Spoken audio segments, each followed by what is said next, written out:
ਜੇ ਪੰਜਾਬ ਦੇ ਰਿਆਸਤਾਂ ਦੀ ਗੱਲ ਹੋਵੇ ਤਾਂ 4 ਰਿਆਸਤਾਂ ਰਹੀਆਂ ਪੰਜਾਬ ਦੀਆਂ। ਨਾਭਾ ਰਿਆਸਤ ਉਸ ਦੇ ਵਿੱਚੋਂ ਇੱਕ ਬਹੁਤ ਖਾਸ ਹੈ ਕਿਉਂਕਿ ਗੁਰੂਆਂ ਦੀ ਬਖਸ਼ੀਸ਼ ਜੋ ਹੈ ਨਾਭੇ ਰਿਆਸਤ ਨੂੰ ਮਿਲੀ ਹੈ। ਗੁਰੂਆਂ ਦਾ ਇੱਕ ਅਲੱਗ ਆਸ਼ੀਰਵਾਦ ਨਾਭਾ ਰਿਆਸਤ ਨੂੰ ਮਿਲਿਆ।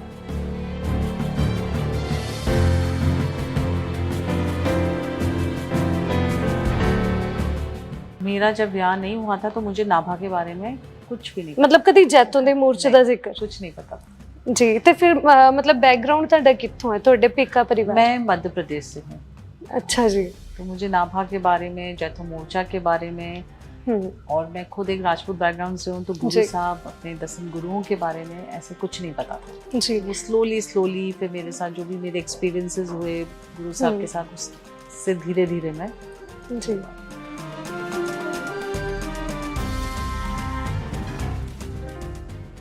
किताब जैतो मोर्चा के ऊपर ही वो पढ़ रहे थे जी। तो जो जितना मैं जैतो मोर्चा के बारे में जितना ज़्यादा पढ़ रही हूँ, मैं उससे उतना ही ज़्यादा और अटैच होती जा रही हूँ, या और मैं जैसे कहते हैं ना उसमें आती जा रही हूँ, इन्फ्लुएंस होती जा रही हूँ। यस, जैसे उसमें था किताब में कि एक थे जिन्हें मोर्चे में जाना था, उनको पिछले 2 मोर्चों में मना कर दिया गया था कि भाई ये तुम्हारा घर है, बीवी बच्चा है, तुम नहीं जा सकते। प्रवासी सीगे शायद। हाँ हाँ जी। नहीं, प्रवासी वाले दूसरा, ये अच्छा जी जी। सिख ही थे, जी। वो थे। उन्होंने अपने बीवी बच्चों को अपने उनके बीवी के जो परिवार था उधर भेज दिया और अपने घर को आग लगा दी जी। ये करने के लिए कि अब मेरे पास कोई जिम्मेवारी नहीं, कोई रिस्पॉन्सिबिलिटी नहीं, ना मेरे पास घर है, ना मेरे पास बीवी बच्चे हैं, मुझे मोर्चे में जाने दो। तो मुझे लगता है ऐसे कितनी बड़ी बात है।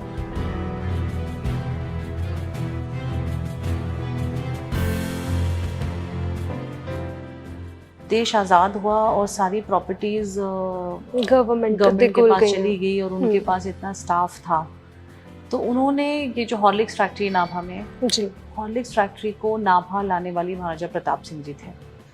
और वो लाने के लिए जैसे यहाँ पे पुरानी कोठी वीर निवास करके, वो उन हॉर्लिक्स फैक्ट्री वालों को, वो बैंगलोर जा रही थी फैक्ट्री वैसे जी, वो एज ए गिफ्ट थी कि आपके अंग्रेज अफसर यहाँ के रह पाएंगे करके, राइट देम कि वो फैक्ट्री को नाभा में लाएं जी। फिर उसके बाद ये प्रॉब्लम आई कि फैक्ट्री के पास इतना मिल्क कहाँ से आएगा, बिकॉज हॉर्लिक्स बनाने then you opened a dairy farm which was called as Lily Farm, जो अभी भी गवर्नमेंट के पास है और वो चल रहा है। और ज़मीन दी फैक्ट्री खोलने के लिए, और इनके because he was in England, तो लंदन डेयरी के इनके फ्रेंड्स थे, उनसे बात करके फिर जहाँ पे सरदार कैरो, उनसे बात कर उस फैक्ट्री को यहाँ नाभा में खुलवाया। अब जब ये फैक्ट्री खुली एंड तो अपना जो उनका स्टाफ था यहाँ पे, उन सबको वहाँ नौकरी पे लगवाया।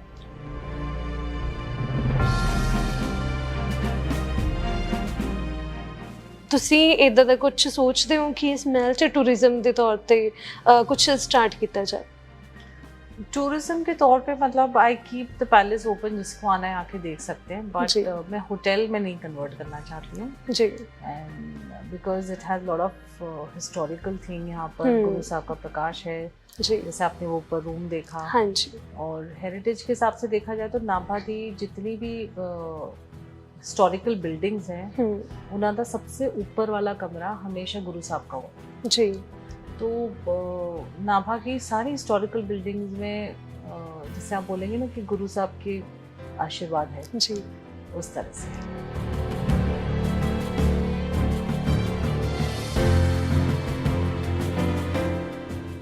ਤੁਸੀਂ ਜੋ ਹਿੰਦੂ ਪਰਿਵਾਰ ਤੋਂ ਹੋ, ਹੈ ਨਾ, ਰਾਜਪੂਤ ਪਰਿਵਾਰ ਤੋਂ, ਜਦੋਂ ਤੁਹਾਡਾ ਵਿਆਹ ਇੱਧਰ ਹੁੰਦਾ ਆ ਤੇ ਤੁਹਾਡੇ ਜੋ ਵਿਆਹ ਦੀਆਂ ਰਸਮਾਂ ਸੀਗੀਆਂ ਤੇ ਤੁਸੀਂ ਗੁਰੂ ਗ੍ਰੰਥ ਸਾਹਿਬ ਦੇ ਨਾਲ टू बी वेरी ऑनेस्ट मेरी फैमिली में, मतलब नाभा फैमिली में ये था कि जिस घर की लड़की आ रही है उनके वहाँ की रस्में चलेगी, हम उन्हें फोर्स नहीं करेंगे हमारे यहाँ का, जैसा उनको करना है ब्याह वैसे करेंगे। फिर एक बार लड़की हमारे यहाँ आ गई तो फिर हम अपने हिसाब से करेंगे जी। बट मुझे बड़ा इस बात का दुख है कि मेरे इन-लॉज ने फोर्स क्यों नहीं किया कि मेरी गुरु ग्रंथ साहब दी हजूरी दे विच लावानी हुई। यस, नाउ आई फील कि अरे काश ऐसा हुआ होता जी। बट हमारे हिंदू उसमें रिचुअल्स में शादी हुई थी जी। बट आई विश कि अनंत कारज मैरिज हुई होती जी। ਤੁਸੀਂ ਹੁਣ ਗੁਰੂ ਸਾਹਿਬ ਦੇ ਨਾਲ ਕਦੋਂ ਤੋਂ ਜੁੜੇ ਹੋ? क्या ਵਿਆਹ ਤੋਂ ਬਾਅਦ ਹੀ ਤੁਹਾਡਾ ਝੁਕਾਅ ਇਧਰਲੇ ਪਾਸੇ ਹੋ ਗਿਆ ਸੀ? ਵਿਆਹ ਤੋਂ ਬਾਅਦ ਜੀ। ਵਿਆਹ ਤੋਂ ਬਾਅਦ बहुत सारे कुछ आई शुड से कि मेरे गुरु साहब के साथ मुझे मिरेकल्स हुए फील, और उसकी वजह से जैसे आप देख रहे हैं महल में रिनोवेशन का काम चल रहा हाँ जी। जब ये काम मैंने स्टार्ट किया करा, और करीब मेरे 2 करोड़ खर्च हो चुके थे, और काम कहीं कुछ नहीं दिख रहा था। अच्छा, मेरा ये कि कुछ स्ट्रेस हो कुछ भी, अपन तो सीधे जाके गुरु साहब के पास बैठ जाओ, भैया आप जानो, अब आप करो कैसे करना है क्या है जी। तो as usual then I went to him and I said, गुरु साहब ये तो कहीं दिख ही नहीं रहा है, कहीं ऐसा ना हो कि मैं अपने बच्चे का सब कुछ खत्म कर लूं। अभी चलो बेटा भी ये चाहता है, बट टाइम कभी उसको पछतावा ना हो या मुझे पछतावा ना हो कि क्या कर लिया मैंने। तो जब ये बात हुई तो मैंने गुरु साहब से कहा, मैंने गुरु साहब मुझे तो बड़ा स्ट्रेस हो रहा है कि आगे जाके कहीं ऐसा ना हो कि मुझे पछतावा हो जाए कि मैं गलत कर रही हूँ, या मेरे बेटे को मतलब उसका मैं सब कुछ खत्म ना कर लूँ, जो सब मुझे कहते हैं मैं वैसा ही ना हो जाए जो सब कह रहे हैं। तो मैंने कहा आप ही जानो, और आपके भरोसे कर रही हूँ मैं ना, you take care of it. Within 2-3 hours एक फ़ोन आया कि आपने वो फलानी जगह उसमें कुछ इन्वेस्टमेंट किया था, उसमें 2 करोड़ का प्रॉफिट मिल रहा है, उसको निकाल दो। कितनी बड़ी गल है बहुत। उस दिन का दिन है, आज का दिन है। ना ही मैं कोई पैसे को लेके वरी करती हूँ कि कैसे होगा, ना ही जब इसका काम दिखता है कि बहुत इसमें ये काम कराना, उसको लेके वरी करती हूँ, because I know he is the one who is doing it.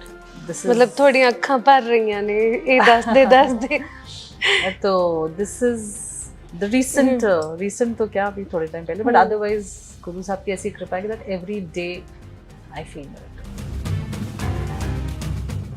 Maharaj Pratap Singh होरी कि उस टाइम ਤੇ ਨਾ ਸਾਡੇ ਪੰਜਾਬ ਦੇ ਵਿੱਚ ਬਹੁਤ ਸਾਰੀਆਂ ਪ੍ਰਥਾ ਚੱਲਦੀਆਂ ਸੀਗੀਆਂ, ਸਤੀ ਪ੍ਰਥਾ ਚੱਲਦੀ ਸੀ, ਤੇ ਜੇ ਮਤਲਬ ਕੋਈ ਵਿਧਵਾ ਹੋ ਜਾਂਦੀ ਸੀ ਤੇ ਉਹਨੂੰ ਆਪਣੀ ਜ਼ਿੰਦਗੀ ਪੂਰੀ ਜ਼ਿੰਦਗੀ ਬਹੁਤ ਔਖੀ ਕੱਟਣੀ ਪੈਂਦੀ ਸੀ, ਤੇ ਉਹਨਾਂ ਨੇ ਉਸ ਚੀਜ਼ ਦੇ ਵਿੱਚ ਵੀ जो है मदद की है। उस टाइम उन्होंने रूल बनाया था कि नाभा रियासत में अगर कोई भी औरत विडो हो जाए तो उनका विदिन 6 मंथ शादी करना कंपलसरी था।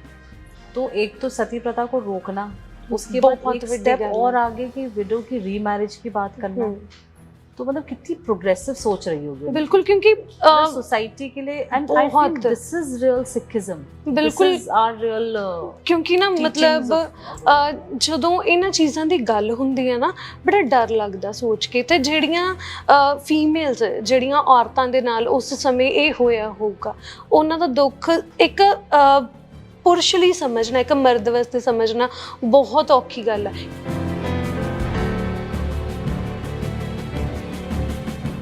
लास्ट ईयर मेरे फादर इन लॉ की डेथ हुई थी जी, तो मेरे मदर इन लॉ ने सफ़ेद दुपट्टा ओढ़ा, मेरा बेटे ने ही अपोज्ड एवरीबडी, और उसने मेरे मदर इन लॉ का दुपट्टा हटाया ऐसे करके, एक कलरफुल दुपट्टा लाया और वो उड़ाया उनको। एंड जितने 10 दिन जब चल रहा था, शोक का टाइम चल रहा था, एक दिन भी उसने मेरी मदर इन लॉ को सफ़ेद कपड़े नहीं पहनने दिए। कितनी छोटी उम्र दे विच। हाँ, और मेरी मदर इन लॉ ने सोचा कि अपने नाक का कांटा हटा दूं, मैं चूड़ी हटा दूं, because I am a window. नहीं, पर मेरा बेटा पुट हिज फुट डाउन कि मेरी दादी ऐसा कुछ भी नहीं करेगी। एंड जो मेन भोग वाला डे था, उस दिन भी उसने मेरी मदर इन लॉ को सफ़ेद कपड़े नहीं पहनने दिए, और माइक पे खड़ा होकर बोला कि मेरी दादी ऐसा कुछ भी नहीं करेगी, अगर किसी को कोई प्रॉब्लम है तो मुझसे आके बात करेगा। ਜਦੋਂ ਤੁਸੀਂ ਆਏ ਹੋ ਨਾਭੇ, ਵਾਪਸੀ ਤੁਹਾਡੀ ਹੋਈ ਹੈ, ਤੇ ਜਿਸ ਤਰੀਕੇ ਨਾਲ ਤੁਹਾਡੇ ਪੁਰਖਿਆਂ ਨੇ ਕੀਤਾ ਹੈ ਨਾ, ਉਸ ਤੋਂ ਬਾਅਦ ਤੁਸੀਂ ਮਤਲਬ ਆਪਣੇ ਲੈਵਲ ਤੇ ਕੁਝ मतलब ਕਰਨ ਦੀ ਕੋਸ਼ਿਸ਼ ਕੀਤੀ ਲੋਕਾਂ ਦੇ ਲਈ?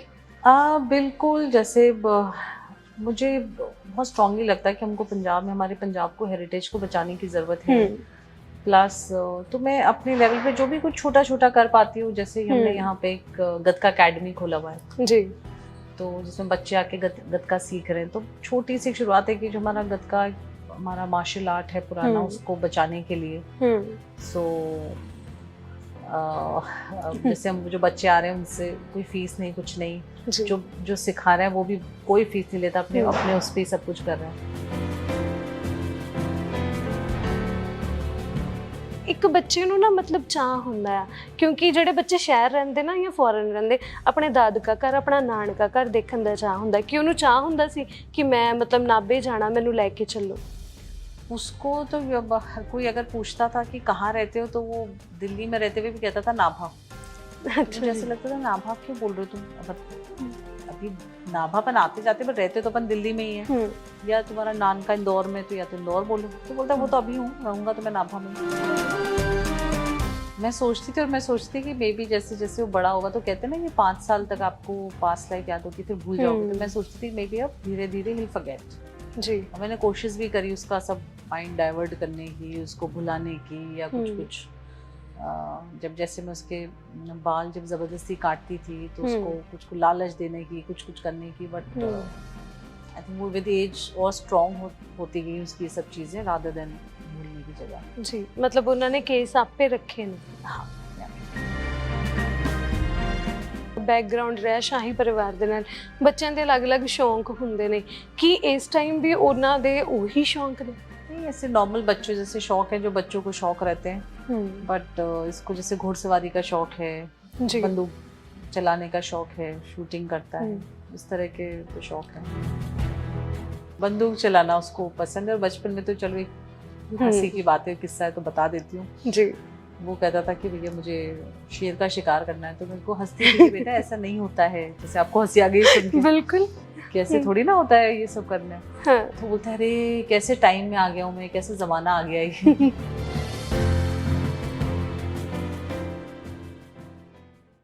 ਸਤਿ ਸ਼੍ਰੀ ਅਕਾਲ ਜੀ, ਤੁਸੀਂ ਦੇਖ ਰਹੇ ਹੋ ਨਿਰਪੱਖ ਪੋਸਟ ਤੇ ਮੈਂ ਹਾਂ ਤੁਹਾਡੇ ਨਾਲ ਖੁਸ਼ਬੂ। ਪੰਜਾਬ ਦੇ ਜਦੋਂ ਇਤਿਹਾਸ ਦੀ ਗੱਲ ਹੁੰਦੀ ਹੈ ਨਾ, ਤੇ ਇੰਨਾ ਅਮੀਰ ਇਤਿਹਾਸ ਹੈ ਪੰਜਾਬ ਦਾ ਕਿ ਇੱਕ ਇੱਕ ਗੱਲ ਜਦੋਂ ਸੁਣਦੇ ਹਾਂ, ਜਾਂ ਕੋਈ ਚੀਜ਼ ਜਾ ਕੇ, ਕੋਈ ਕਿਲੇ ਜਾ ਕੇ, ਇਤਿਹਾਸਿਕ ਥਾਵਾਂ 'ਤੇ ਅਸੀਂ ਦੇਖਦੇ ਹਾਂ, ਤੇ ਇੱਕ ਪਿਕਚਰਾਈਜ਼ੇਸ਼ਨ ਮਨ ਦੇ ਵਿੱਚ ਹੋਣ ਲੱਗ ਜਾਂਦੀ ਹੈ ਕਿ ਉਸ ਟਾਈਮ 'ਤੇ ਰਾਜੇ ਰਾਣੀਆਂ ਕਿੱਦਾਂ ਰਹਿੰਦੇ ਹੋਊਗੇ, ਕਿਸ ਤਰੀਕੇ ਦਾ ਇਤਿਹਾਸ ਹੋਊਗਾ। ਜੇ ਪੰਜਾਬ ਦੇ ਰਿਆਸਤਾਂ ਦੀ ਗੱਲ ਹੋਵੇ ਤਾਂ 4 ਰਿਆਸਤਾਂ ਰਹੀਆਂ ਪੰਜਾਬ ਦੀਆਂ। ਨਾਭਾ ਰਿਆਸਤ ਉਸ ਦੇ ਵਿੱਚੋਂ ਇੱਕ ਬਹੁਤ ਖਾਸ ਹੈ, ਕਿਉਂਕਿ ਗੁਰੂਆਂ ਦੀ ਬਖਸ਼ੀਸ਼ ਜੋ ਹੈ ਨਾਭੇ ਰਿਆਸਤ ਨੂੰ ਮਿਲੀ ਹੈ। ਗੁਰੂਆਂ ਦਾ ਇੱਕ ਅਲੱਗ ਆਸ਼ੀਰਵਾਦ ਨਾਭਾ ਰਿਆਸਤ ਨੂੰ ਮਿਲਿਆ। ਪਰ ਕਹਿ ਲਓ ਇੱਕ ਤਰਾਸਦੀ ਹੈ ਸਿੱਖਾਂ ਦੀ ਕਿ ਬਹੁਤ ਕੁਛ ਇੱਦਾਂ ਦਾ ਹੋਇਆ ਇਤਿਹਾਸ ਦੇ ਵਿੱਚ, ਜੋ ਅੱਜ ਵੀ ਅਸੀਂ ਸੁਣਦੇ ਹਾਂ ਨਾ ਤੇ ਰੂਹ ਕੰਬ ਜਾਂਦੀ ਹੈ ਕਿ ਕਿਸ ਤਰੀਕੇ ਦੇ ਨਾਲ ਉਸ ਸਮੇਂ ਉਹਨਾਂ ਚੀਜ਼ਾਂ ਦਾ ਸਾਹਮਣਾ ਜੋ ਹੈ ਸਾਡੇ ਪੰਜਾਬੀਆਂ ਨੇ, ਸਾਡੇ ਸਿੱਖਾਂ ਨੇ, ਜਾਂ ਸਾਡੇ ਰਾਜੇ ਮਹਾਰਾਜਾ ਨੇ ਕੀਤਾ ਹੋਊਗਾ, ਕਿਸ ਤਰੀਕੇ ਦੇ ਨਾਲ ਸ਼ਹਾਦਤਾਂ ਦਿੱਤੀਆਂ ਹੋਣਗੀਆਂ। ਅਤੇ ਨਾਭਾ ਰਿਆਸਤ ਦੀ ਜਦੋਂ ਗੱਲ ਆਉਂਦੀ ਹੈ, ਸਭ ਤੋਂ ਜ਼ਿਆਦਾ ਗੱਲ ਜੈਤੋਂ ਦੇ ਮੋਰਚੇ ਦੀ ਆਉਂਦੀ ਹੈ, ਕਿਉਂਕਿ ਜਦੋਂ ਜੈਤੋ ਦਾ ਮੋਰਚਾ ਹੋਇਆ ਸੀ ਨਾ, ਉਸ ਟਾਈਮ 'ਤੇ ਇੰਨੀਆਂ ਸ਼ਹੀਦੀਆਂ ਹੋਈਆਂ ਜੋ ਅਸੀਂ ਆਪਣੇ ਸਕੂਲਾਂ ਦੇ ਵਿੱਚ, ਕਾਲਜਾਂ ਦੇ ਵਿੱਚ, ਹਿਸਟਰੀ ਦੇ ਵਿੱਚ ਪੜ੍ਹਦੇ ਆਉਂਦੇ ਹਾਂ, ਸੁਣਦੇ ਆਉਂਦੇ ਹਾਂ ਕਿ ਸਾਡੇ ਪੰਜਾਬ ਦੇ ਵਿੱਚ ਇਹੋ ਜਿਹਾ ਦੁਖਾਂਤ ਹੋ ਚੁੱਕਾ। ਇੱਕ ਰਾਜੇ ਨੂੰ ਬਚਾਉਣ ਦੇ ਲਈ ਪੂਰੀ ਦੀ ਪੂਰੀ ਰਿਆਸਤ ਜੋ ਹੈ ਉਹ ਨਾਲ ਤੁਰਦੀ ਹੈ, ਆਪਣੀਆਂ ਸ਼ਹੀਦੀਆਂ ਦਿੰਦੀ ਹੈ। ਅਤੇ ਬੜੀ ਖਾਸ ਗੱਲ ਇਹ ਹੈ ਕਿ ਜਦੋਂ ਜੈਤੋ ਦਾ ਮੋਰਚਾ ਹੁੰਦਾ, ਰਾਜਾ ਰਿਪੂ ਦਮਨ ਸਿੰਘ ਹੋਰਾਂ ਨੂੰ ਲੈ ਕੇ ਜਾਂਦੇ ਨੇ। ਉਸ ਤੋਂ ਬਾਅਦ ਉਹਨਾਂ ਦੇ 8 ਸਾਲ ਦੇ ਬੇਟੇ ਨੂੰ ਲੈ ਕੇ ਜਾਂਦੇ ਨੇ ਅੰਗਰੇਜ਼, ਇੰਗਲੈਂਡ ਲੈ ਜਾਂਦੇ ਨੇ। ਪਰ ਖੁਸ਼ੀ ਦੀ ਗੱਲ ਹੈ ਕਿ ਉਹ ਵਾਪਸ ਆਉਂਦੇ ਨੇ। ਜਦੋਂ ਵਾਪਸ ਆਉਂਦੇ ਨੇ, ਇੱਥੇ ਆਪਣੀ ਰਿਆਸਤ ਦੇ ਵਿੱਚ ਪੈਰ ਪਾਉਂਦੇ ਨੇ, ਲੋਕਾਂ ਨੂੰ ਮਿਲਦੇ ਨੇ, ਤਾਂ ਇੱਕ ਆਪਣੀ ਜ਼ਮੀਨ ਦੇ ਨਾਲ ਜੋ ਆਪਣਾਪਣ ਹੁੰਦਾ ਨਾ, ਉਹਨਾਂ ਦੇ ਵਿੱਚ ਉਹ ਦੇਖਿਆ ਜਾਂਦਾ। ਪਰ ਫਿਰ ਸਮੇਂ ਦੇ ਨਾਲ ਨਾਲ ਬਹੁਤ ਕੁਝ ਬਦਲਦਾ ਰਿਹਾ। ਪਰਿਵਾਰ ਜੋ ਹੈ ਨਾਭਾ ਰਿਆਸਤ ਤੋਂ, ਹੀਰਾ ਮਹਿਲ ਤੋਂ ਅਲੱਗ ਹੋ ਜਾਂਦਾ ਹੈ। ਜਦੋਂ ਮਹਾਰਾਜਾ ਪ੍ਰਤਾਪ ਸਿੰਘ ਹੋਰੀ ਵਾਪਸ ਆਉਂਦੇ ਨੇ ਤਾਂ ਲੋਕਾਂ ਦੇ ਵਿੱਚ ਵਿਚਰਦੇ ਨੇ, ਲੋਕਾਂ ਦੇ ਨਾਲ ਰਹਿੰਦੇ ਨੇ। ਪਰ ਸਮੇਂ ਦੇ ਨਾਲ ਬਹੁਤ ਕੁਝ ਇੱਦਾਂ ਦਾ ਹੋਇਆ ਜੋ ਪੂਰੀ ਤਰ੍ਹਾਂ ਦੇ ਨਾਲ ਅਸੀਂ ਵੀ ਨਹੀਂ ਜਾਣਦੇ। ਬਹੁਤ ਸਾਰੀਆਂ ਚੀਜ਼ਾਂ ਹੋਈਆਂ ਕਿ ਪਰਿਵਾਰ ਜਿਹੜਾ ਹੀਰਾ ਮਹਿਲ ਤੋਂ ਦੂਰ ਹੋ ਜਾਂਦਾ। ਫਿਰ ਕੁਝ ਇਹੋ ਜਿਹਾ ਹੁੰਦਾ ਹੈ ਕਿ ਪਰਿਵਾਰ ਮੁੜ ਵਾਪਸ ਆਉਂਦਾ ਇੱਥੇ ਆਪਣੇ ਉਸੇ ਪੁਰਾਣੀ ਜ਼ਮੀਨ 'ਚ, ਉਸੇ ਪੁਰਾਣੇ ਮਹਿਲ ਦੇ ਵਿੱਚ। ਤਾਂ ਇੱਕ ਖੁਸ਼ੀ ਵੀ ਹੈ ਸਾਡੇ ਪੰਜਾਬ ਦੇ ਲਈ, ਖਾਸ ਕਰਕੇ ਨਾਭੇ ਦੇ ਲੋਕਾਂ ਦੇ ਲਈ। ਤਾਂ ਇੱਕ ਖੁਸ਼ੀ ਸਾਡੇ ਲਈ ਵੀ ਹੈ ਕਿ ਸਾਨੂੰ ਵੀ ਮੌਕਾ ਮਿਲ ਰਿਹਾ ਪੰਜਾਬ ਦੇ ਵਿੱਚ ਇੱਕ ਰਾਣੀ ਨੂੰ ਮਿਲਣ ਦਾ। ਸੋ ਸਭ ਤੋਂ ਪਹਿਲਾਂ ਤਾਂ ਸਵਾਗਤ ਕਰਦੇ ਹਾਂ ਜੀ ਨਾਭਾ ਦੀ ਮਹਾਰਾਣੀ ਜੀ ਦਾ। ਸਵਾਗਤ ਹੈ ਜੀ। ਪਹਿਲੀ ਗੱਲ ਤਾਂ ਇਹ ਕਿ ਮੈਂ ਨਾ ਮਤਲਬ ਬੜੇ ਇੰਟਰਵਿਊ ਕੀਤੇ, ਪਰ ਮੈਂ ਨਾ ਇਸ ਲੈਵਲ 'ਤੇ ਨਰਵਸ ਨਹੀਂ ਹੋਈ। ਮੈਂ ਨਰਵਸ ਹੋਈ ਕਿ ਮੈਂ ਮਤਲਬ ਮਿਲਣ ਜਾਣਾ ਹੈ, ਕਿਉਂਕਿ ਜੋ ਅਸੀਂ ਦੇਖਿਆ ਸੁਣਿਆ ਕਿ ਰਾਜੇ ਰਾਣੀਆਂ ਹੈ ਨਾ ਇੱਕ ਸ਼ਾਹੀ ਠਾਠ ਬਾਠ ਹੁੰਦੇ ਨੇ, ਤਾਂ ਮੈਨੂੰ ਡਰ ਵੀ ਲੱਗ ਰਿਹਾ ਸੀ ਕਿ ਪਤਾ ਨਹੀਂ ਕਿਸ ਤਰੀਕੇ ਦੇ ਨਾਲ ਮਿਲਣਗੇ ਮੈਨੂੰ। ਪਰ ਤੁਹਾਨੂੰ ਮਿਲ ਕੇ ਇੱਕ ਅਲੱਗ ਹੀ ਖੁਸ਼ੀ ਹੋਈ ਹੈ ਕਿ ਕਿੰਨੇ ਡਾਊਨ ਟੂ ਅਰਥ ਰਹੇ ਹੋ। ਅਤੇ ਮਤਲਬ ਇੱਕ ਅਲੱਗ ਚਾਅ ਵੀ ਚੜਿਆ ਕਿ ਇੱਕ ਰਾਣੀ ਇਸ ਤਰੀਕੇ ਦੇ ਨਾਲ ਮਿਲਦੇ ਆ, ਬੈਠਦੇ ਆ। ਜੀ ਤੇ ਜੇ ਨਾਭੇ ਦੀ ਗੱਲ ਕਰਦੇ ਹਾਂ ਆਪਾਂ, ਨਾਭਾ ਰਿਆਸਤ ਬਹੁਤ ਖਾਸ ਰਿਆਸਤ ਹੈ ਕਿ ਨਾਭਾ ਪਿੰਡ ਹੀ ਇੱਦਾਂ ਦਾ ਜਿਹਨੂੰ ਨਾਭੀ ਕਿਹਾ ਜਾਂਦਾ ਹੈ, ਕਿਉਂਕਿ ਜਦੋਂ ਵੰਡ ਨਹੀਂ ਸੀ ਹੋਈ ਨਾ, ਤੇ ਜਿੰਨਾ ਦੂਰ ਇੱਥੋਂ ਦਿੱਲੀ ਹੈ ਓਨਾ ਹੀ ਦੂਰ ਨਾਭੇ ਤੋਂ ਲਾਹੌਰ ਆ, ਤੇ ਇਸ ਥਾਂ ਨੂੰ ਤਾਂ ਨਾਭਾ ਕਿਹਾ ਜਾਂਦਾ, ਬਹੁਤ ਖਾਸ ਹੈ ਪੰਜਾਬ 'ਚ। ਤੇ ਤੁਹਾਨੂੰ ਕਿਵੇਂ ਦਾ ਲੱਗ ਰਿਹਾ ਆਪਣੀ ਰਿਆਸਤ ਦੇ ਵਿੱਚ ਵਾਪਸ ਆ के, अपने महल च वापस आके? हाँ, ये बात बिल्कुल सही है जो आप कह रहे हैं कि इसको नाभा, नाभि शब्द से नाभा बना, क्योंकि इसका यहाँ से दिल्ली तक और यहाँ से लाहौर तक बराबर डिस्टेंस था, बिल्कुल, तो इसी वजह से इसको इस नाम से जाना जाता है। और जैसे नाभा रियासत के बारे में और मैं आपको क्या जैसे बताऊँ, बहुत इस नाभा रियासत की हिस्ट्री बहुत रिच है, और जो इसका पुराना इतिहास है, या जो पुराने राजा महाराजा हैं उनका योगदान बहुत ज़्यादा था। उन्होंने बहुत सिक्खी के लिए बहुत कुछ करा है। जैसे हमारे पूर्वजों के बारे में आपने पढ़ा होगा, भाई रामा भाई तलोका जो पटियाला और नाभा के पूर्वज थे, उन्होंने गुरु साहब के बड़े बेटों का संस्कार करने में मदद करी थी। हाँ जी। तो ये सब चीज़ें ना नाभा को हिस्टोरिकली बहुत रिच रियासत बनाती है। एंड जैसे आपने कहा कि आपको लग रहा था कि रानी से मिलने जा रहे, बट अभी आपको मैं कहना चाहूँगी कि अभी कोई वैसा कुछ नहीं है, समय पूरा बदल चुका है। We are in democracy, and yes we do have our rich history with us, जिसको हम लोग प्राउडली कह सकते हैं। बट पहले का समय कुछ और था। जैसे आपको एग्जाम्पल दूँ, पहले के समय में महाराजा प्रताप सिंह जी के पास स्वान कार हुआ करती थी, जो कि स्पेशली रोल्स रॉयस ने बनाई थी, जिसका स्वान का फेस था आगे, और वैसी एक और बेबी स्वान, 2 कार्स थी। आप कभी इंटरनेट पे देखेंगे। सो आज के टाइम की वर्ल्ड की सबसे महंगी गाड़ियां हैं, विंटेज कार्स हैं, जो नाभा रियासत की थी जी। अनफॉर्चुनेटली अब वो नहीं हमारे पास, वो अब्रॉड किसी ऑक्शन हाउस में, किसी म्यूजियम में है, लेकिन अभी भी जहाँ पे भी है वहाँ पे उन्होंने उसको बड़ा अच्छे से मेंटेन करके रखा हुआ है, और उस पर नाभा लिखा हुआ भी है जी। तो अभी वो नहीं भी होने के बाद भी उसका जब भी इंटरनेट पे कहीं से उसका कोई फोटो आती है, पिक्चर आता है, देख के बड़ा प्राउड फील होता है कि ये एक टाइम में नाभा रियासत के पास थी जी। ते जिस तरीके दे नाल तुसी ਹੁਣ ਮੁੜ ਵਾਪਸੀ ਕੀਤੀ ਹੈ, ਤਾਂ ਕਿੰਨਾ ਸਮਾਂ ਹੋ ਗਿਆ परिवार ਨੂੰ वापस आए किले दे इत्थे महल दे विच? वैसे देखा जाए तो जब महाराजा प्रताप सिंह जी जब आपने कहा था कि 8 साल के थे वो मिल गए थे, फिर काफ़ी लंबा समय वो 10-15 साल बाहर ही रहे। जब वो वापस आए तो यहाँ रहने लगे, बट उनके पीछे उनकी मदर यहीं रहती थी। इनफैक्ट उनकी जब महाराजा रिपुदमन सिंह जी को यहाँ से अंग्रेज ले गए जी, तो जो उनकी दोनों बड़ी वाली दोनों महारानियां थी, दोनों यहीं रह गई, और उनके 5 बच्चे भी यहाँ रह गए। 5 बच्चों में 5 नहीं, आई थिंक 6 बच्चे जी भी यहीं रह गए, जिसमें से महाराज प्रताप सिंह सबसे बड़े बेटे थे। उनसे बड़ी एक बहन भी थी महाराज प्रताप सिंह जी की, उनकी कलसिया शादी हुई थी। शायद रिपुदमन कौर जी, रिपुदमन कौर महाराजा रिपुदमन सिंह जी की सिस्टर थी जी, जी, जिनकी शादी धौलपुर हुई थी जी। हाँ, और महाराजा रिपुदमन सिंह जी के बच्चों की बात कर रही हूँ मैं जी, जी, जी। उनके जब जिस टाइम उनको यहाँ से अंग्रेज ले गए थे, उस टाइम उनकी 2 महारानियां थी यहाँ पे, उनके 6 बच्चे यहाँ पर छूट गए थे पीछे जी से। और महाराजा प्रताप सिंह जी वाज द एल्डेस्ट सन, उनसे बड़ी एक सिस्टर थी जी। तो जब ये हुआ, जब कुछ साल महाराजा प्रताप सिंह और उनके सिबलिंग्स को इंग्लैंड ले गए ब्रिटिशर्स, जब वो वापस आए यहाँ राजा बने, बनते ही थोड़े टाइम में देश आज़ाद हो गया, सारी चीज़ें यूनियन ऑफ इंडिया में मर्ज हो गई, डेमोक्रेसी आ गई।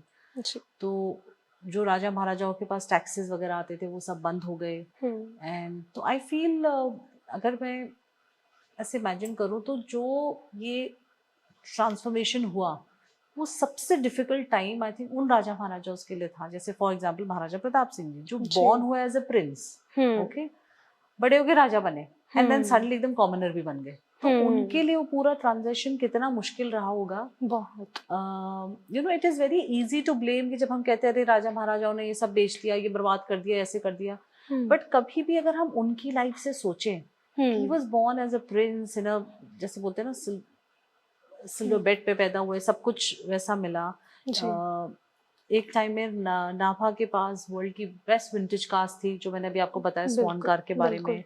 महाराजा Pratap Singh ji had his own aeroplane, he had air strip, personal air strip airport in Nabha ji.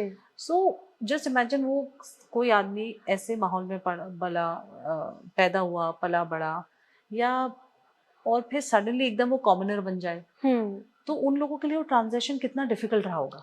Transition और बहुत ज़्यादा एक क्वेश्चनेबल चीज़ भी है, रिमार्केबल चीज़ भी है कि ਜਦੋਂ ਤੁਸੀਂ ਇੱਕ ਰਾਇਲ ਫੈਮਿਲੀ ਤੋਂ ਹੋ ਨਾ, ਭਾਵੇਂ ਇੱਕ ਟੈਗ ਭਾਵੇਂ ਹੋਵੇ, ਕਿਉਂਕਿ ਬਹੁਤ ਸਾਰੀਆਂ ਚੀਜ਼ਾਂ ਜਦੋਂ ਅੰਗਰੇਜ਼ਾਂ ਦਾ ਰਾਜ ਸੀਗਾ ਉਹ ਪਹਿਲੇ ਲੈ ਕੇ ਜਾ ਚੁੱਕੇ ਸੀ, ਬਹੁਤ ਸਾਰੀਆਂ ਚੀਜ਼ਾਂ, ਬਹੁਤ ਸਾਰਾ ਪੈਸਾ, ਕਿਉਂਕਿ ਪੰਜਾਬ ਇੱਕ ਟਾਈਮ ਤੇ ਸੋਨੇ ਦੀ ਚਿੜੀ ਸੀਗਾ, ਇਹ ਸੱਚ ਹੈ। ਪਰ ਪੰਜਾਬ ਤੋਂ ਉਸ ਦੀਆਂ ਇਤਿਹਾਸਕ ਚੀਜ਼ਾਂ, ਪੰਜਾਬ ਦਾ ਪੈਸਾ, ਖਜ਼ਾਨੇ ਪੰਜਾਬ ਦੇ ਬਹੁਤ ਕੁਝ ਇੱਦਾਂ ਦਾ ਪਹਿਲਾਂ ਹੀ ਚੋਰੀ ਕਰਕੇ ਦੂਜੇ ਇੰਗਲੈਂਡ ਦੇ ਵਿੱਚ ਲੈ ਕੇ ਜਾ ਚੁੱਕੇ ਸੀ। ਤਾਂ ਇੱਕ ਕੁਐਸਚਨ ਇੱਥੇ ਵੀ ਖੜਾ ਹੋ ਜਾਂਦਾ ਕਿ ਜਦੋਂ ਪਤਾ ਹੈ 6 ਬੱਚੇ ਨੇ ਨਾਲ, ਪਰਿਵਾਰ ਹੈ, ਇੰਨਾ ਸਟਾਫ ਹੈ, ਉਹਨਾਂ ਨੂੰ ਸਰਵਾਈਵ ਕਿਵੇਂ ਕਰਵਾਉਣਾ, ਉਹਨਾਂ ਨੂੰ ਰੱਖਣਾ ਕਿਵੇਂ ਹੈ, ਤਾਂ ਕਿਤੇ ਨਾ ਕਿਤੇ ਬੰਦਾ ਹੁਣ ਕਾਮਨਰ ਜੇ ਹੋ ਵੀ ਗਏ ਆ, पर बाहर जाके काम करना तो बहुत औखा ਹੁੰਦਾ ना। नहीं, 6 बच्चे तो वी आर टॉकिंग अबाउट महाराजा रिपुदमन सिंह जी। हाँ जी, ने आप प्रताप से, I am talking about next generation Pratap Singh, मतलब वही क्वेश्चन कर रहे हैं कि आगे जो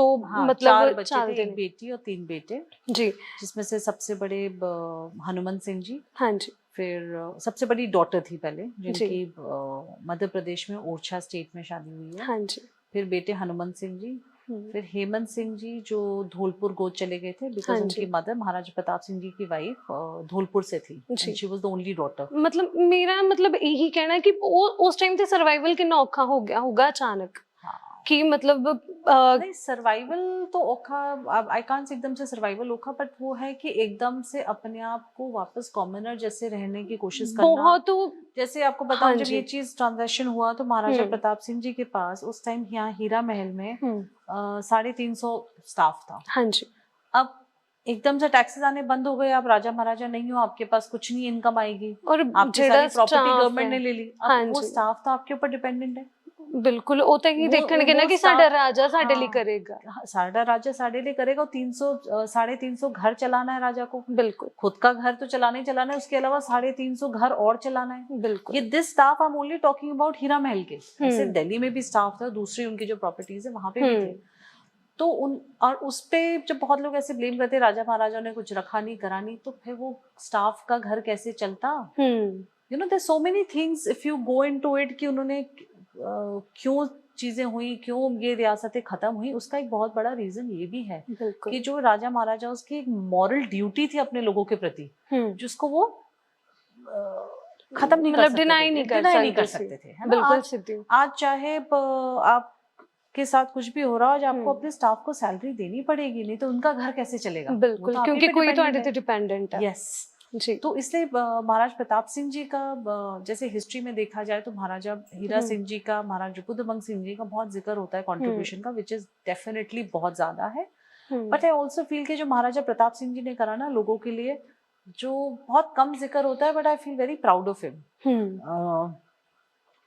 एक तो आप सोचिए, वो 8 साल की उम्र के थे, बाकी उनके भाई बहन उनसे छोटे थे, उनके सामने उनके फादर को अंग्रेज ले गए, तो एक छोटे से बच्चे के ऊपर उस टाइम क्या हुआ होगा, प्रेशर कितना ज्यादा होगा। फिर उस बच्चे को अंग्रेज अपने साथ इंग्लैंड ले गए, दैट्स अनदर प्रेशर कि माँ से दूर करके वो वहां ले गए। बिल्कुल। तो उस बच्चे का साइकोलॉजिकली डेवलपमेंट और कितनी चीजें, मतलब कितना प्रॉब्लम हुई। और एक होर प्रेशर उत्थे जाके, क्योंकि महाराजा प्रताप सिंह सिख सीगे, और उत्थे जाके मतलब डेफिनेटली है कि उन्हां ते प्रेशर होएगा कि तुसी क्रिश्चियनिटी दे हिसाब दे नाल रहो। हाँ, आई एम श्योर होगा, बट मुझे इसके कोई मेरे पास हिस्टोरिकल वो नहीं है कहने के लिए, बट फॉर्चुनेटली महाराजा प्रताप सिंह जी ने कभी कन्वर्ट नहीं हुए जी। और may be because with time he was in touch with his mother, वो रेगुलर बेसिस पे मिलते भी रहते थे, तो उस वजह से ये सब चीजें नहीं हुई। But if I come back to his contribution towards Nabha, तो जब देश आजाद हुआ और सारी प्रॉपर्टीज गवर्नमेंट के पास चली गई और उनके पास इतना स्टाफ था, तो उन्होंने ये जो हॉर्लिक्स फैक्ट्री नाभा में जी, हॉर्लिक्स फैक्ट्री को नाभा लाने वाली महाराजा प्रताप सिंह जी थे। और वो लाने के लिए जैसे यहाँ पे एक पुरानी कोठी वीर निवास करके, वो उन हॉर्लिक्स फैक्ट्री वालों को, वो बैंगलोर जा रही थी फैक्ट्री वैसे जी, वो एज ए गिफ्ट थी कि आपके अंग्रेज अफसर यहाँ आके रह पाएंगे करके, टू प्राइड देम कि वो फैक्ट्री को नाभा में लाएं।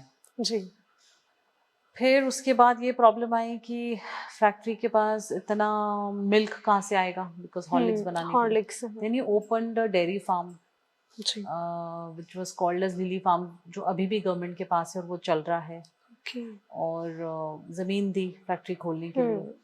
और इनके because he was in England, तो लंदन डेयरी के इनके फ्रेंड्स थे, उनसे बात करके फिर जहाँ पे सरदार कैरो, उनसे बात कर कर उस फैक्ट्री को यहाँ नाभा में खुलवाया। अब जब ये फैक्ट्री खुली एंड तो अपना जो उनका स्टाफ था यहाँ पे, उन सबको वहाँ नौकरी पे लगवाया। जी, सो वो स्टाफ का लॉन्ग टर्म वो देखने के लिए ही क्रिएटेड एम्प्लॉयमेंट हियर, कि मैं इतने लंबे टाइम तक कब तक सैलरी दे पाऊंगा, तो मुझे कुछ परमानेंट सोल्यूशन सोचना पड़ेगा मेरे स्टाफ के लिए। घर चल सकन, इसी वजह से उन्होंने इतनी जमीन दी, अपना वीर निवास दे दिया और लिली फार्म्स इतनी बड़ी जमीन वो कर दी कि एटलीस्ट ये सब मेरे करने से वो फैक्ट्री वहां खुलेगी। मैं सुनिया ਜਿਹੜੀਆਂ ਉੱਥੇ ਦੀਆਂ ਮੱਝਾਂ ਗਾਵਾਂ ਸੀ ਉਹ ਵੀ ਇੱਕ ਖਾਸ ਨਸਲ ਦੀਆਂ ਸੀਗੀਆਂ ਲਿਲੀ ਫਾਰਮ 'ਚ। हाँ, ਕਿ ਮਤਲਬ ਜੋ ਦੁੱਧ ਹੈ ਉਹ ਅੱਛੇ ਤਰੀਕੇ ਦੇ ਨਾਲ ਅੱਛੀ ਕੁਆਲਿਟੀ ਦਾ ਮਿਲ ਸਕੇ।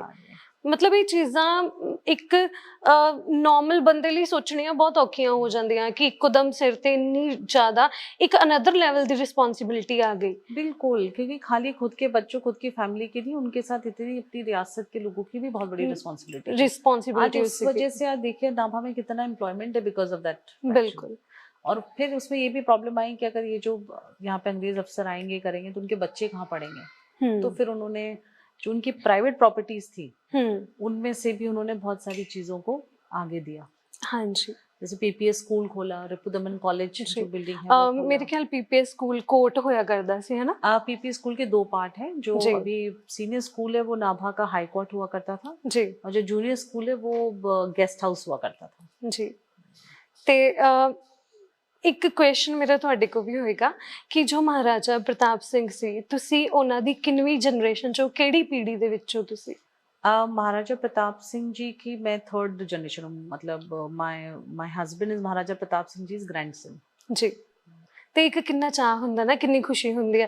ਅਸੀਂ ਨਾਰਮਲੀ ਪੰਜਾਬ ਦੇ ਵਿੱਚ ਹਨਾ ਗੱਲਾਂ ਕਰਦੇ ਆ ਕਿ ਤੂੰ ਕਿਹੜਾ ਡੀਸੀ ਲੱਗਾ, ਤੂੰ ਕਿਹੜਾ ਰਾਜਾ ਲੱਗਾ ਜਾਂ ਤੂੰ ਕਿਹੜੇ ਰਾਜੇ ਦਾ ਮੁੰਡਾ, ਹੈ ਨਾ, ਜੇ ਕੋਈ ਗੱਲ ਏਦਾਂ ਹੋ ਜਾਂਦੀ ਹੈ ਤੇ ਕਿੰਨੀ ਤੁਹਾਡੇ ਲਈ ਪ੍ਰਾਊਡ ਦੀ ਗੱਲ ਹੁੰਦੀ ਹੋਊਗੀ ਕਿ ਹਾਂਜੀ ਮੈਂ ਮਤਲਬ ਰਾਜ ਘਰਾਣੇ ਦੇ ਵਿੱਚ ਵਿਆਹੀ ਆ, ਹੈ ਨਾ? बिल्कुल प्राउड तो फील होता है, मोर देन राज घराने से ज्यादा जो इस घराने की हिस्ट्री है ना उससे मुझे प्राउड फील होता है। बिल्कुल, बहुत सारे राज घराने लेकिन जिनके पास इतनी अच्छी हिस्ट्री नहीं है। बिल्कुल, क्योंकि नाभा रियासत की जो गल हुंदी है ना, ते गुरु साहब होना दियां बख्शीशां जदों इत्थे मिलियां ते एक अलग ही प्रेम प्यार, है ना, क्योंकि धार्मिक ਉਹ ਕਹਿ ਸਕਦੇ, ਧਰਮੀ ਰਾਜੇ ਕਹਿ ਸਕਦੇ ਆ ਇੱਥੇ ਦੇ ਮਹਾਰਾਜਾ ਹੀਰਾ ਸਿੰਘ ਹੋਣੀ ਸੀਗੇ। ਤਾਂ ਉਹਨਾਂ ਦੇ ਬਾਰੇ ਜਦੋਂ ਤੁਹਾਨੂੰ ਪਤਾ ਲੱਗਦਾ ਤੇ ਕਿਸ ਤਰੀਕੇ ਦਾ ਤੁਹਾਡੇ ਇੱਕ ਅੰਦਰ ਬੰਦੇ ਦੇ ਹੁੰਦਾ ਨਾ ਕਿ ਮੈਂ ਮਤਲਬ ਇਸ ਪਰਿਵਾਰ ਦੇ ਵਿੱਚ ਆ, ਸਾਡੇ ਪਰਿਵਾਰ ਦੀ ਇਹ ਹਿਸਟਰੀ ਰਹਿ ਚੁੱਕੀ ਹੈ, ਤੁਹਾਨੂੰ ਕਿਵੇਂ ਪਤਾ ਲੱਗਾ सारा कुछ? देखिए पता लगा जैसे उनके बारे में कुछ किताबें मिली, कुछ मेरे मदर इन लॉ ने और फैमिली मेंबर्स ने भी बताया करा, कुछ लोगों से जानने को मिला। तो उनकी जो अच्छाइयाँ थी ना वो देख के ना अब मुझे थोड़ा सा मन ही मन प्रेशर होने लग जाता है कि हम आज उनके नाम से जाना जाते हैं, मैं उनके परिवार की बहू के नाम से जाना जाती हूँ या उनके परिवार का उनका नाम जुड़ा है हमारे साथ। तो कभी गुरु साहब से मैं ये प्रार्थना करती हूँ कि कभी कोई मैं ऐसी गलती ना कर दूं कि जिससे हमारा उनका नाम वो हो, बिकॉज वो इतने धर्मी राजा थे, पवित्र रूहां कह सकते हैं ऐसी। यस, तो मुझे लगता है कि ना इन चीजों की वजह से मेरे ऊपर मॉरल प्रेशर बहुत रहता है, मन ही मन, मतलब मेरा खुद का वो कि भगवान मैं कभी कुछ गलत काम ना कर दूं कि जिसकी वजह से उनका नाम खराब हो या कभी नाभा की हिस्ट्री के ऊपर कुछ आ जाए। तो ये थोड़ा सा एक वो रहता है, गर्व के अलावा ये थोड़ा सा एक मन में जरूर रहता है जी। ਤੇ ਜਦੋਂ ਅਸੀਂ ਗੱਲ ਕਰਦੇ ਆ ਨਾ ਨਾਭਾ ਦੇ ਇਤਿਹਾਸ ਬਾਰੇ, ਤਾਂ ਜਿਹੜੇ ਜੈਤੋਂ ਦੇ ਮੋਰਚੇ ਦੀ ਗੱਲ ਹੁੰਦੀ ਆ, ਜਦ ਅਸੀਂ ਕਿਤਾਬਾਂ 'ਚ ਪੜ੍ਹਿਆ, ਮੈਨੂੰ ਲੱਗਦਾ ਤੁਸੀਂ ਵੀ ਪੜ੍ਹਿਆ ਹੋਏਗਾ ਬੁੱਕਸ ਦੇ ਵਿੱਚ, ਕਿਉਂਕਿ ਸਕੂਲਾਂ ਦੇ ਵਿੱਚ ਵੀ ਪੜ੍ਹਾਇਆ ਜਾਂਦਾ ਹੈ ਨਾ, ਪੰਜਾਬ ਦੇ ਜਿਹੜੇ ਬੱਚੇ ਨੇ ਉਹਨਾਂ ਨੂੰ ਪੰਜਾਬੀ ਦੀਆਂ ਕਿਤਾਬਾਂ ਦੇ ਵਿੱਚ ਜੈਤੋਂ ਦੇ ਮੋਰਚੇ ਦਾ ਜ਼ਿਕਰ ਹੁੰਦਾ, ਕਈ ਐਸੇਜ਼ ਹੁੰਦੇ ਨੇ। ਤਾਂ ਜਦੋਂ ਤੁਹਾਡਾ ਵਿਆਹ ਨਹੀਂ ਸੀ ਹੋਇਆ, ਇਸ ਘਰਾਣੇ ਦੇ ਨਾਲ ਨਹੀਂ ਸੀ ਜੁੜੇ, ਕਿ ਤੁਸੀਂ ਉਦੋਂ ਪੜ੍ਹਿਆ ਸੀ ਕਿ ਸਾਡੇ ਇੰਡੀਆ ਦੇ ਵਿੱਚ ਜੈਤੋ ਦਾ ਮੋਰਚਾ ਲੱਗ ਚੁੱਕਾ? मेरा जब ब्याह नहीं हुआ था तो मुझे नाभा के बारे में कुछ भी नहीं पता। ਮਤਲਬ ਕਦੀ ਜੈਤੋ ਦੇ ਮੋਰਚੇ ਦਾ ਜ਼ਿਕਰ? कुछ नहीं पता ਜੀ। ਤੇ ਫਿਰ ਮਤਲਬ ਬੈਕਗ੍ਰਾਉਂਡ ਤੁਹਾਡਾ ਕਿੱਥੋਂ ਹੈ, ਤੁਹਾਡੇ ਪੇਕਾ परिवार? मैं मध्य प्रदेश से हूँ। अच्छा जी। तो मुझे नाभा के बारे में, जैतो मोर्चा के बारे में, और मैं खुद एक राजपूत बैकग्राउंड से हूँ, तो गुरु साहब अपने 10 गुरुओं के बारे में ऐसे कुछ नहीं पता था जी। वो स्लोली फिर मेरे साथ जो भी मेरे एक्सपीरियंसेस हुए गुरु साहब के साथ, उससे धीरे धीरे मैं जी। ਤੇ ਤੁਸੀਂ ਮਤਲਬ ਕਿਵੇਂ ਮਿਲਦੇ ਹੋ ਇਸ ਪਰਿਵਾਰ ਦੇ ਨਾਲ? ਕਿਵੇਂ ਅਰੇਂਜ ਮੈਰਿਜ ਹੁੰਦੀ ਹੈ ਜਾਂ ਕਿਵੇਂ? ਅਰੇਂਜ ਮੈਰਿਜ ਜੀ। ਤੇ ਤੁਹਾਡੇ ਹਸਬੰਡ ਨੇ ਤੁਹਾਨੂੰ ਇਹ ਸਾਰਾ ਕੁਝ ਦੱਸਿਆ स्टार्टिंग ਦੇ ਵਿੱਚ? कुछ तो मेरे हस्बैंड ने बताया, कुछ जब हम यहाँ आते थे यहाँ के कुछ लोकल लोगों ने बताया। मतलब ਤੁਸੀਂ ਦੇਖਣ ਆਂਦੇ ਸੀ ਵਿੱਚ ਵਿੱਚ? हाँ, हम लोग रेगुलर बेसिस पे नाभा तो आते थे, पर परमानेंटली यहाँ नहीं रहते थे, तो इतना ज्यादा इंट्रैक्शन नहीं था जी। पर जितना मैंने महाराज हीरा सिंह जी के बारे में, रिपुदमन सिंह जी के बारे में जाना, तो उनकी जो लाइफस्टाइल थी या जिस तरह से वो चीजों को करते थे, तो उन चीजों ने मुझे बड़ा इन्फ्लुएंस करा। बिल्कुल, क्योंकि ਅਸੀਂ ਵੀ ਜਦੋਂ ਸੁਣਦੇ ਹਾਂ ਕਿ ਜਿਸ ਟਾਈਮ ਤੇ ਮਹਾਰਾਜ ਰਿਪੁਦਮਨ ਸਿੰਘ ਹੋਰਾਂ ਦੀ ਅਰੈਸਟ ਪੈਂਦੀ ਹੈ, ਗ੍ਰਿਫਤਾਰੀ ਹੁੰਦੀ ਹੈ, ਤਾਂ ਬੜੇ ਸ਼ਾਂਤਮਈ ਤਰੀਕੇ ਦੇ ਨਾਲ ਜੈਤੋ ਦਾ ਮੋਰਚਾ ਲੱਗਦਾ, 500 ਦਾ ਜੱਥਾ ਰੋਜ਼ ਜਾਂਦਾ ਸੀਗਾ।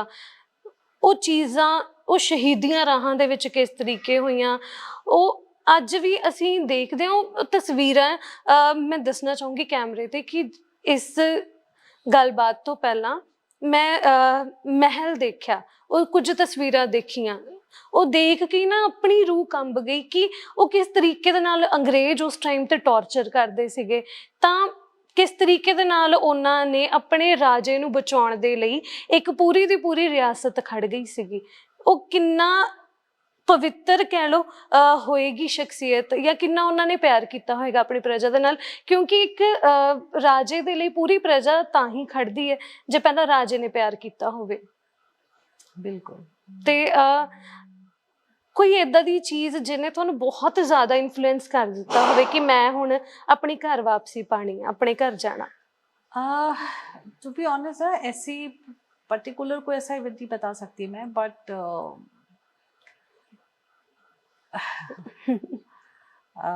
बहुत सारी ऐसी बातें हैं। बट जैसे अभी आपको रिसेंट एक बताते हैं, हम लोग एक किताब जैतो मोर्चा के ऊपर वो पढ़ रहे थे जी। तो जो जितना मैं जैतो मोर्चा के बारे में जितना ज़्यादा पढ़ रही हूँ, मैं उससे उतना ही ज़्यादा और अटैच होती जा रही हूँ, या और मैं जैसे कहते हैं ना उसमें आती जा रही हूँ, इन्फ्लुएंस होती जा रही हूँ। यस, जैसे उसमें था किताब में कि एक थे जिन्हें मोर्चे में जाना था, उनको पिछले 2 मोर्चों में मना कर दिया गया था कि भैया तुम्हारा घर है, बीवी बच्चा है, तुम नहीं जा सकते। प्रवासी सीगे शायद वो। हाँ हाँ जी। नहीं, प्रवासी वाले दूसरा, ये अच्छा दूसरे जी, जी, जी। सिख ही थे, वो थे। तो उन्होंने अपने बीवी बच्चों को अपने उनके बीवी के जो परिवार था उधर भेज दिया और अपने घर को आग लगा दी जी। ये करने के लिए कि अब मेरे पास कोई जिम्मेवारी नहीं, कोई रिस्पॉन्सिबिलिटी नहीं, ना मेरे पास घर है, ना मेरे पास बीवी बच्चे हैं, मुझे मोर्चे में जाने दो। तो मुझे लगता है ऐसे कितनी बड़ी बात है। बिल्कुल, बहुत बड़ी गल है। अपने आज बच्चों को लेके, इसको लेके ਕਿੰਨਾ, ਕਿਉਂਕਿ ਇੱਕ ਆਪਾਂ ਨੋਰਮਲ ਇਨਸਾਨ ਦੇਖੀ, ਕਿਉਂਕਿ ਉਹ ਵੀ ਇੱਕ ਨੋਰਮਲ ਇਨਸਾਨ ਹੀ ਸੀ, ਆਪਣੇ ਪਰਿਵਾਰ ਬੱਚਿਆਂ ਦੇ ਨਾਲ ਰਹਿਣ ਵਾਲੇ ਹੈ ना। आज मेरे लिए मेरे बच्चे से ज्यादा कोई नहीं है। बिल्कुल। तो उस टाइम अपने बच्चों से दूर हो जाना, इस तरह से कर देना, मतलब क्या, क्योंकि एक इंसान क्या वो था वही, क्योंकि एक इंसान ਕੰਮ ਕਰਦਾ ਆਪਣੇ ਪਰਿਵਾਰ ਵਾਸਤੇ, ਆਪਣਾ ਘਰ ਬਣਾਉਣ ਲਈ, ਆਪਣਾ ਘਰ ਜੋੜਨ ਵਾਸਤੇ, ਜਾਂ ਆਪਣੇ ਬੱਚਿਆਂ ਨੂੰ ਅੱਗੇ ਦੇਣ ਵਾਸਤੇ, ਫਿਊਚਰ ਵਾਸਤੇ, ਪਰ ਇੱਕ ਬੰਦਾ ਆਪਣਾ ਸਭ ਕੁਝ ਹੱਥੀਂ ਮਤਲਬ ਕੁਰਬਾਨ ਕਰ ਦਿੰਦਾ ਕਿ ਨਹੀਂ ਮੈਂ ਆਪਣੇ ਰਾਜੇ ਦੇ ਨਾਲ ਖੜਨਾ, ਤੇ ਕਿੰਨੀ ਉਹ चीज होएगी, डिवाइन है ना चीज। मुझे लगता है कि आज हमारी कितनी मॉरल रिस्पॉन्सिबिलिटी है कि हम कभी कुछ गलत ना करें। बिल्कुल। तो पर चलो, जिस तरीके दे नाल गुरु साहब दा असीस हैगा आ तुहाडे ते, है ना, तुहाडे परिवार ते, तां ਮੈਨੂੰ ਨਹੀਂ ਲੱਗਦਾ ਕਿ ਜੇਕਰ ਗੁਰੂਆਂ ਨੇ ਉਦੋਂ ਤੁਹਾਡਾ ਹੱਥ ਨਹੀਂ ਛੱਡਿਆ ਹਨਾ, ਆਪਣੇ ਨਾਲ ਰੱਖਿਆ, ਤੁਹਾਡੇ ਸਿਰ ਤੇ ਹੱਥ ਰੱਖਿਆ ਪਰਿਵਾਰ ਤੇ, ਤਾਂ ਹੁਣ ਵੀ ਇਸੇ ਤਰੀਕੇ ਦੇ ਨਾਲ ਰਹੂਗਾ। बिल्कुल, वो तो बिल्कुल एब्सोल्युटली। जी। ते मुझे लगता है कि वो हमेशा उनका हाथ रहेगा सर पे और हमेशा साथ देंगे गुरु साहब जब तक हम सही चल रहे हैं। बिल्कुल, जिस ये दिन तो हमने है। अपना रास्ता गलत कर लिया हाँ उस दिन जी। वो हाथ उठ जाएगा। ਬਿਲਕੁਲ, ਕਿਉਂਕਿ ਇਦਾਂ ਹੀ ਹੁੰਦਾ, ਕਿਉਂਕਿ ਰੱਬ ਨਾ ਮੌਕੇ ਜ਼ਰੂਰ ਦਿੰਦਾ ਆਪਣੇ ਬੱਚਿਆਂ ਨੂੰ ਹਨਾ, ਮੌਕੇ ਜ਼ਰੂਰ ਦਿੰਦਾ, ਪਰ ਜਦੋਂ ਘੜਾ ਭਰ ਜਾਂਦਾ ਤਾਂ ਇੱਕ ਠੋਕਰ ਤਾਂ ਲੱਗਦੀ ਜ਼ਰੂਰ ਆ। ਰੱਬ ਹੱਥ ਨਹੀਂ ਛੱਡਦਾ, ਕਦੀ ਸਿਰ ਤੋਂ ਹੱਥ ਨਹੀਂ ਚੱਕਦਾ, ਪਰ ਇੱਕ ਵਾਰੀ ਗਲਤੀ ਦਾ ਅਹਿਸਾਸ ਜ਼ਰੂਰ ਕਰਵਾਉਂਦਾ, ਤੇ ਉਦੋਂ ਬੰਦੇ ਨੂੰ ਫਿਰ ਸਮਝ ਆਉਂਦਾ ਕਿ ਹਾਂ ਮੈਂ ਉੱਥੇ ਗਲਤ ਕੀਤਾ ਸੀ। ਨਹੀਂ ਤਾਂ नॉर्मली ऐसी सोचते हैं ना, गलती दो तरह की होती है, एक तो हम इंटेंशनली जानबूझ के गलत करें और एक गलती गलती से हो जाए। तो अगर आप गलती से होगी तो उसमें कभी हाथ नहीं छोड़ेंगे। बिल्कुल। और एक बार हम इंटेंशनली जानबूझ के कोई गलती करते हैं तो उनको वो हाथ छोड़ सकते हैं, तो भी वो मौका देंगे जी, दिखाएंगे कि ठीक हो जाओ जी। ਮੇਰਾ ਇਹ ਮੰਨਣਾ ਹੈ ਬਸ ਜੀ। ਤੇ ਜਦੋਂ ਤੁਸੀਂ ਇੱਥੇ ਵਾਪਸ ਆਏ ਹੋ, ਹੌਲੀ ਹੌਲੀ ਤੁਸੀਂ ਇੱਥੇ ਰਹਿਣਾ ਸ਼ੁਰੂ ਕੀਤਾ, ਦਿੱਲੀ ਰਹਿੰਦੇ ਸੀਗੇ, ਤੇ ਇੱਥੇ ਤੁਹਾਡਾ ਦਿਲ ਲੱਗਣਾ ਸ਼ੁਰੂ ਹੋ ਗਿਆ, ਤੁਹਾਡੇ ਬੱਚੇ ਮਤਲਬ ਇਸ ਰੰਗ ਦੇ ਵਿੱਚ ਰੰਗ ਗਏ? मेरे बच्चे इस रंग के बीच रंग गए कि मैं तो मैं कह रही हूँ, कहती हूँ बच्चे ने हमको रंग दिया है इस रंग के बीच। जी। ਤੇ ਮਤਲਬ ਜੇ ਤੁਸੀਂ ਗੱਲ ਕੀਤੀ ਹੈ ਤਾਂ ਮੈਂ ਜ਼ਰੂਰ ਉਹਨਾਂ ਬਾਰੇ ਗੱਲ ਕਰਨਾ ਚਾਹੂੰਗੀ। ਤੁਹਾਡੇ ਬੇਟੇ ਦਾ ਜ਼ਿਕਰ ਮਤਲਬ ਮੈਂ ਕਾਫੀ ਸੁਣਿਆ ਆ, ਤੇ ਕਿੰਨੀ ਉਮਰ ਹੈ ਉਸ ਬੱਚੇ ਦੀ? अभी वो 12 साल का है ਜੀ। ਤੇ ਕਿੰਨੀ ਉਮਰ ਸੀ ਜਦੋਂ ਇੱਥੇ ਲੈ ਕੇ ਆਏ ਸੀ? 7-8 साल का, 7 साल का था ਜੀ। ਤੇ ਇੱਕ ਬੱਚੇ ਨੂੰ ਨਾ ਮਤਲਬ ਚਾਅ ਹੁੰਦਾ ਆ, ਕਿਉਂਕਿ ਜਿਹੜੇ ਬੱਚੇ ਸ਼ਹਿਰ ਰਹਿੰਦੇ ਨਾ ਜਾਂ ਫੋਰਨ ਰਹਿੰਦੇ, ਆਪਣੇ ਦਾਦਕਾ ਘਰ, ਆਪਣਾ ਨਾਨਕਾ ਘਰ ਦੇਖਣ ਦਾ ਚਾਅ ਹੁੰਦਾ, ਕਿ ਉਹਨੂੰ ਚਾਅ ਹੁੰਦਾ ਸੀ ਕਿ ਮੈਂ ਮਤਲਬ ਨਾਭੇ ਜਾਣਾ, ਮੈਨੂੰ ਲੈ ਕੇ ਚੱਲੋ। उसको तो कोई अगर पूछता था कि कहाँ रहते हो तो वो दिल्ली में रहते हुए भी कहता था नाभा। तो मुझे ऐसे लगता था नाभा क्यों बोल रहे हो तुम, अभी नाभा अपन आते जाते पर रहते तो अपन दिल्ली में ही है, या तुम्हारा नानका इंदौर में, तो या तो इंदौर बोलो। तो बोलता वो तो अभी हूँ, रहूंगा तो मैं नाभा में। अच्छा जी। वो बचपन से हमेशा यही बोलता मैं नाभा में ही रहता हूँ। ਤੇ ਉਹਨਾਂ ਨੂੰ ਕਿਆ ਤੁਸੀਂ ਦੱਸਿਆ ਸੀਗਾ, ਜਾਂ ਤੁਹਾਡੇ ਪਰਿਵਾਰ ਚੋਂ ਕਿਸੇ ਨੇ ਉਹਨੂੰ ਉਹਨਾਂ ਨੂੰ ਬੱਚੇ ਨੂੰ ਦੱਸਿਆ ਸੀ ਉਸ ਟਾਈਮ? हाँ, उसको ये पता था कि वो नाभा से है। ਜੀ। ਤੇ ਮਤਲਬ ਮੈਂ ਜੋ ਸੁਣਿਆ ਕਿ ਉਹ ਕਾਫੀ ਛੋਟੇ ਸੀਗੇ, ਤੇ ਉਹ ਮਤਲਬ ਕਾਫੀ ਜ਼ਿਆਦਾ ਇਨਫਲੂਐਂਸ ਸੀ ਨਾਭਾ ਨੂੰ ਲੈ ਕੇ, ਤੇ ਤੁਹਾਨੂੰ ਕਹਿੰਦੇ ਹੁੰਦੇ ਸੀ ਅਸੀਂ ਉੱਥੇ ਰਹਿਣਾ, ਸਾਡਾ ਘਰ ਹੈ ਉੱਥੇ। ਜੀ। ਤੇ ਮੈਂ ਜਾਣਨਾ ਚਾਹੂੰਗੀ ਕਿ ਮਤਲਬ ਜਦੋਂ ਇੱਥੇ ਆਏ ਤੁਸੀਂ ਉਹਨਾਂ ਨੂੰ ਲੈ ਕੇ, ਜਦੋਂ ਪੱਕੇ ਤੌਰ ਤੇ ਰਹਿਣ ਲੱਗੇ, ਤੇ ਕਿੰਨੀ ਕੁ ਖੁਸ਼ੀ ਸੀ ਉਹਨਾਂ ਨੂੰ? आई थिंक अब मेरी बात आप उसका लेंगे ना, आप उसी से पूछिएगा ये सब चीजें, तो ज्यादा अच्छे से वो आपको सही मिलेगा। ਬਿਲਕੁਲ, ਮੈਂ ਤਾਂ ਜ਼ਰੂਰ ਮਿਲਣਾ ਚਾਹੂੰਗੀ, ਕਿਉਂਕਿ ਮੈਂ ਬਹੁਤ ਕੁਝ ਸੁਣਿਆ ਉਹਨਾਂ ਦੇ ਬਾਰੇ। ਤੇ ਇੱਕ ਛੋਟਾ ਜਿਹਾ ਬੱਚਾ ਨਾ ਇਸ ਤਰੀਕੇ ਦੇ ਨਾਲ ਜਦੋਂ ਕਹਿੰਦਾ ਆ, ਤੇ ਇੱਕ ਅਲੱਗ ਹੀ ਬੰਦੇ ਦੇ ਮਨ ਦੇ ਵਿੱਚ ਇੱਕ ਸਵਾਲ ਵੀ ਖੜੇ ਹੁੰਦੇ ਆ ਕਿ ਇਸ ਛੋਟੀ ਉਮਰ ਦੇ ਵਿੱਚ ਇਹਨਾਂ ਸਭ ਕਿਵੇਂ ਕਹਿ ਰਿਹਾ, ਕਿ ਤੁਸੀਂ ਵੀ ਸੋਚਦੇ ਸੀ? मैं सोचती थी, और मैं सोचती कि मे बी जैसे जैसे वो बड़ा होगा, तो कहते हैं ना कि 5 साल तक आपको पास्ट लाइफ याद होती है, फिर भूल जाओगे। तो मैं सोचती थी मे बी अब धीरे धीरे हिल फॉरगेट। जी। और मैंने कोशिश भी करी उसका सब माइंड डाइवर्ट करने की, उसको भुलाने की, या कुछ जब जैसे मैं उसके बाल जब जबरदस्ती काटती थी तो उसको कुछ लालच देने की, कुछ करने की, बट आई थिंक वो विद एज और स्ट्रॉन्ग होती गई उसकी सब चीजें, रादर देन भूलने की जगह। जी। मतलब उन्होंने केस आपे रखे ने? हाँ, मैं आप रखे। जी। ਤੇ ਇੱਕ ਬੱਚਾ ਮਤਲਬ ਜਿਵੇਂ ਬੈਕਗਰਾਉਂਡ ਰਿਹਾ ਸ਼ਾਹੀ ਪਰਿਵਾਰ ਦੇ ਨਾਲ, ਬੱਚਿਆਂ ਦੇ ਅਲੱਗ-ਅਲੱਗ ਸ਼ੌਂਕ ਹੁੰਦੇ ਨੇ, ਕਿ ਇਸ ਟਾਈਮ ਵੀ ਉਹਨਾਂ ਦੇ ਉਹੀ ਸ਼ੌਂਕ ਨੇ? नहीं, ऐसे नॉर्मल बच्चों जैसे शौक है जो बच्चों को शौक रहते हैं, बट इसको जैसे घुड़सवारी का शौक है, बंदूक चलाने का शौक है, शूटिंग करता है, इस तरह के तो शौक है। नहीं, ये शौक सारे बच्चों ਨੂੰ ਨਹੀਂ ਹੁੰਦੇ। ਉਹੀ ਨਾ ਕਿ ਮਤਲਬ ਇੱਕ ਬਲੱਡ ਲਾਈਨ ਉਹੀ ਚੱਲਦੀ ਆਉਂਦੀ ਹੈ, ਤੇ ਹੈ ਨਾ ਬੱਚਿਆਂ ਨੂੰ ਉਹ ਚੀਜ਼ ਕਿਤੇ ਨਾ ਕਿਤੇ ਅੰਦਰੋਂ ਖਿੱਚ ਹੁੰਦੀ ਆ ਕਿ मेरे परिवार ਦੇ ਵਿੱਚ ਆ ਸਭ ਚੱਲਦਾ ਸੀ। और मैं मुझे लगता है आई थिंक ऐसा कुछ नहीं, बच्चों को सबको जानवर पसंद होते हैं, बट आई थिंक सो निशानेबाजी या बंदूक चलाना ना पसंद होवे। हाँ, बंदूक चलाना उसको पसंद है। और बचपन में तो चलो एक हंसी की बात है, किस्सा है तो बता देती हूँ जी। वो कहता था कि भैया मुझे शेर का शिकार करना है, तो मैं उसको हंसती थी कि बेटा ऐसा नहीं होता है, जैसे आपको हंसी आ गई सुन के। बिल्कुल। कि ऐसे थोड़ी ना होता है ये सब करना है। हाँ। तो बोलता है अरे कैसे टाइम में आ गया हूँ मैं, कैसे जमाना आ गया ये। ਮਤਲਬ ਇਹ ਚੀਜ਼ ਕਿੰਨੀ ਉਹ ਚੀਜ਼ ਹੋ ਜਾਂਦੀ ਨਾ ਕਿ ਮਤਲਬ ਇੱਕ ਬੱਚਾ ਜਿਹੜਾ ਆ ਉਹ ਕਦੀ ਵੀ ਇਸ ਚੀਜ਼ ਦੇ ਨਾਲ ਪਹਿਲਾਂ ਨਹੀਂ ਜੁੜਿਆ, ਪਰ ਉਹਨੂੰ ਸ਼ੌਂਕ ਸੀ ਕਿ मैं मतलब हाँ, ये तो काम मेरे करना फादर लोग हमेशा बात करते थे कि ये कोई पुरानी आत्मा है जो उस तरह से करती है, बट जी। आई थॉट विद टाइम ना वो चीज वो हो जाएगी, but I don't know, I just left it to Guru Sahab and I just told him that he is your child, you handle it, I will not interfere now. जी। ਤੇ ਤੁਸੀਂ ਜੋ ਹਿੰਦੂ ਪਰਿਵਾਰ ਤੋਂ ਹੋ, ਹੈ ਨਾ, ਰਾਜਪੂਤ ਪਰਿਵਾਰ ਤੋਂ, ਜਦੋਂ ਤੁਹਾਡਾ ਵਿਆਹ ਇੱਧਰ ਹੁੰਦਾ ਆ ਤੇ ਤੁਹਾਡੇ ਜੋ ਵਿਆਹ ਦੀਆਂ ਰਸਮਾਂ ਸੀਗੀਆਂ ਤੇ ਤੁਸੀਂ ਗੁਰੂ ਗ੍ਰੰਥ ਸਾਹਿਬ ਦੇ ਨਾਲ टू बी वेरी ऑनेस्ट, मेरी फैमिली में मतलब नापा फैमिली में ये था कि जिस घर की लड़की आ रही है उनके वहाँ की रस्में चलेगी, हम उन्हें फोर्स नहीं करेंगे हमारे यहाँ का, जैसा उनको करना है विवाह वैसे करेंगे। फिर एक बार लड़की हमारे यहाँ आ गई तो फिर हम अपने हिसाब से करेंगे जी। बट मुझे बड़ा इस बात का दुख है कि मेरे इन-लॉज ने फोर्स क्यों नहीं किया कि मेरी अनंत गुरु ग्रंथ साहब दी हजूरी दे विच लावानी हुई। यस, नाउ आई फील कि अरे काश ऐसा हुआ होता जी। बट हमारे हिंदू उसमें रिचुअल्स में शादी हुई थी जी, बट आई विश कि अनंत मैरिज हुई होती जी। ਬਿਲਕੁਲ, ਕਿਉਂਕਿ ਨਾ ਬਹੁਤ ਸਾਰੀਆਂ ਕੁੜੀਆਂ ਹੁੰਦੀਆਂ ਜਦੋਂ ਅਸੀਂ ਆਪਣਾ ਪੇਕਾ ਪਰਿਵਾਰ ਛੱਡ ਕੇ ਆਪਣੇ ਸਹੁਰੇ ਪਰਿਵਾਰ ਦੇ ਵਿੱਚ ਜਾਂਦੇ, ਇੱਕ ਅਲੱਗ ਚਾਅ ਹੁੰਦਾ ਨਵੀਆਂ ਰੀਤਾਂ ਦਾ, ਨਵੀਆਂ ਰਿਵਾਜਾਂ ਦਾ। ਤੇ ਮੈਂ ਬਖੂਬੀ ਸਮਝ ਸਕਦੀ ਹਾਂ ਤੁਹਾਡੀ ਇਹ ਦਿਲੀ ਤਮੰਨਾ, ਕਿਉਂਕਿ ਤੁਹਾਡਾ ਇਤਿਹਾਸ ਪਰਿਵਾਰ ਦਾ ਵੀ ਇੰਨਾ ਧਾਰਮਿਕ ਰਹਿ ਚੁੱਕਾ ਆ ਤੇ ਇਹ ਕਿਤੇ ਨਾ ਕਿਤੇ ਚਾਅ ਹੀ ਰਹਿ ਗਿਆ, ਹੈ ਨਾ। ਬਿਲਕੁਲ ਜੀ। ਤੇ ਤੁਸੀਂ ਹੁਣ ਗੁਰੂ ਸਾਹਿਬ ਦੇ ਨਾਲ ਕਦੋਂ ਤੋਂ ਜੁੜੇ ਹੋ? क्या ਵਿਆਹ ਤੋਂ ਬਾਅਦ ਹੀ ਤੁਹਾਡਾ ਝੁਕਾਅ ਇਧਰਲੇ ਪਾਸੇ ਹੋ ਗਿਆ ਸੀ? ਵਿਆਹ ਦੇ ਬਾਅਦ हुआ जी। ਵਿਆਹ ਦੇ बाद बहुत सारे कुछ आई शुड से कि मेरे गुरु साहब के साथ मुझे मिरेकल्स हुए फील, और उसकी वजह से जी। क्या ਉਹਦੇ ਵਿੱਚ ਕੋਈ ਇੱਕ ਅੱਧਾ ਕਿੱਸਾ ਤੁਸੀਂ ਸਾਡੇ ਨਾਲ ਸਾਂਝਾ ਕਰ ਸਕਦੇ ਹੋ ਕਿ ਕਿਹੋ ਜਿਹੇ ਮਿਰੇਕਲ ਏਦਾਂ ਦੇ ਹੋਏ? ਕਿਉਂਕਿ ਬਿਲਕੁਲ ਹੀ ਡਾਇਵਰਟ ਹੋ ਜਾਣਾ, ਇੱਕ ਜਿਸ ਧਰਮ 'ਚ ਜੰਮੇ ਪਲੇ ਹੋ ਜੋ ਹਨ, ਉਸ ਤੋਂ ਬਾਅਦ ਕਿਸੇ ਹੋਰ ਧਰਮ ਵੱਲ ਆਪਣਾ ਧਿਆਨ ਪੈਂਦਾ, ਉਹ ਕੋਈ ਚਮਤਕਾਰ ਏਦਾਂ ਦੇ ਹੁੰਦੇ ਨੇ ਜਦੋਂ ਬੰਦਾ ਇੱਕ ਟਰਨਿੰਗ ਪੁਆਇੰਟ ਲਾਈਫ ਦਾ ਉਹ ਹੁੰਦਾ। ऐसे कोई किस्से तो मेरे पास बहुत है, but I would not like to share. कोई एक जो मतलब ਤੁਸੀਂ ਦੱਸ ਸਕੋ? चलो एक रीसेंट बताती हूँ अभी मैं जी। जैसे आप देख रहे हैं महल में रिनोवेशन का काम चल रहा है। हाँ जी। तो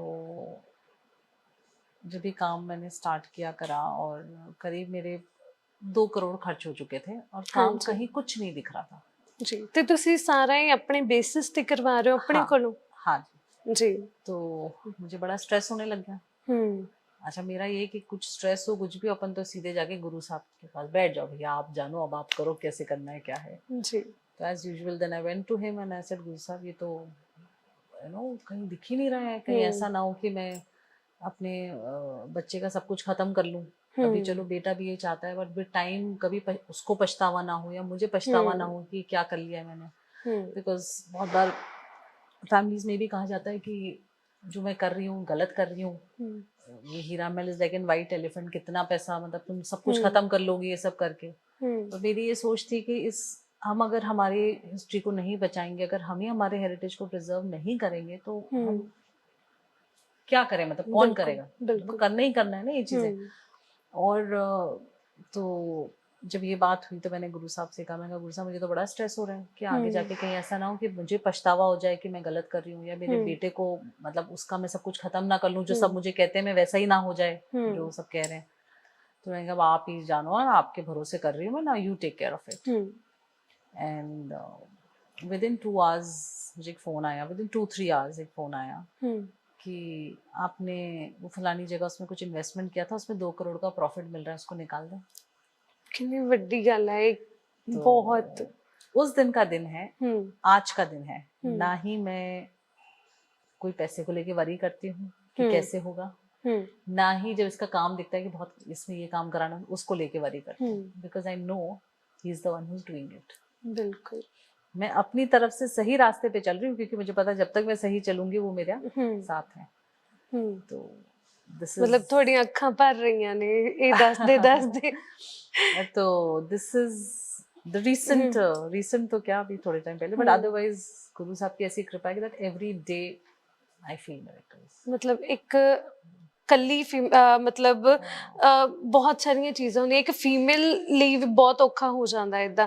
ਪਰ ਜਦੋਂ ਇੱਕ ਰਾਜ ਘਰਾਣੇ ਦੇ ਨਾਲ ਜੁੜੇ ਹੋਵੇ, ਇੱਕ ਰਾਣੀ ਹੋਵੇ, ਤਾਂ ਬਹੁਤ ਸਾਰੀਆਂ ਰਿਸਪॉन्सिबिलिटीज ਮੋਢੇ ਤੇ ਹੁੰਦੀਆਂ ਨੇ, बहुत कुछ। हाँ देखिए, अब जैसे मैं कह रही हूँ ना, पुराना टाइम तो रहा नहीं है कि राजा महाराजाज को पर लोग आज भी ਤੁਹਾਨੂੰ ਉਸੇ ਤਰੀਕੇ ਦੇਖਦੇ ਨੇ, ਉਸੇ ਅੱਖ ਨਾਲ ਦੇਖਦੇ ਨੇ। अनफॉर्चुनेटली ना, जो लोगों को आस है वो हम पूरी कर भी नहीं पा रहे हैं। जैसे मैंने आपको बताया, बहुत लोग बहुत हेल्प के लिए आते हैं जो मैं नहीं कर पा रही हूँ ना। आई फील वेरी बैड कि हम लोग इतने केपेबल नहीं है कि वो चीजें पूरी कर पाए। बहुत जेन्युइन लोग आते हैं, बहुत जेन्युइनली हेल्प मांगने आ रहे हैं, जिन्हें बहुत जरूरत है किसी चीज की, बट अनफॉर्चुनेटली हम कर ही नहीं पा रहे हैं।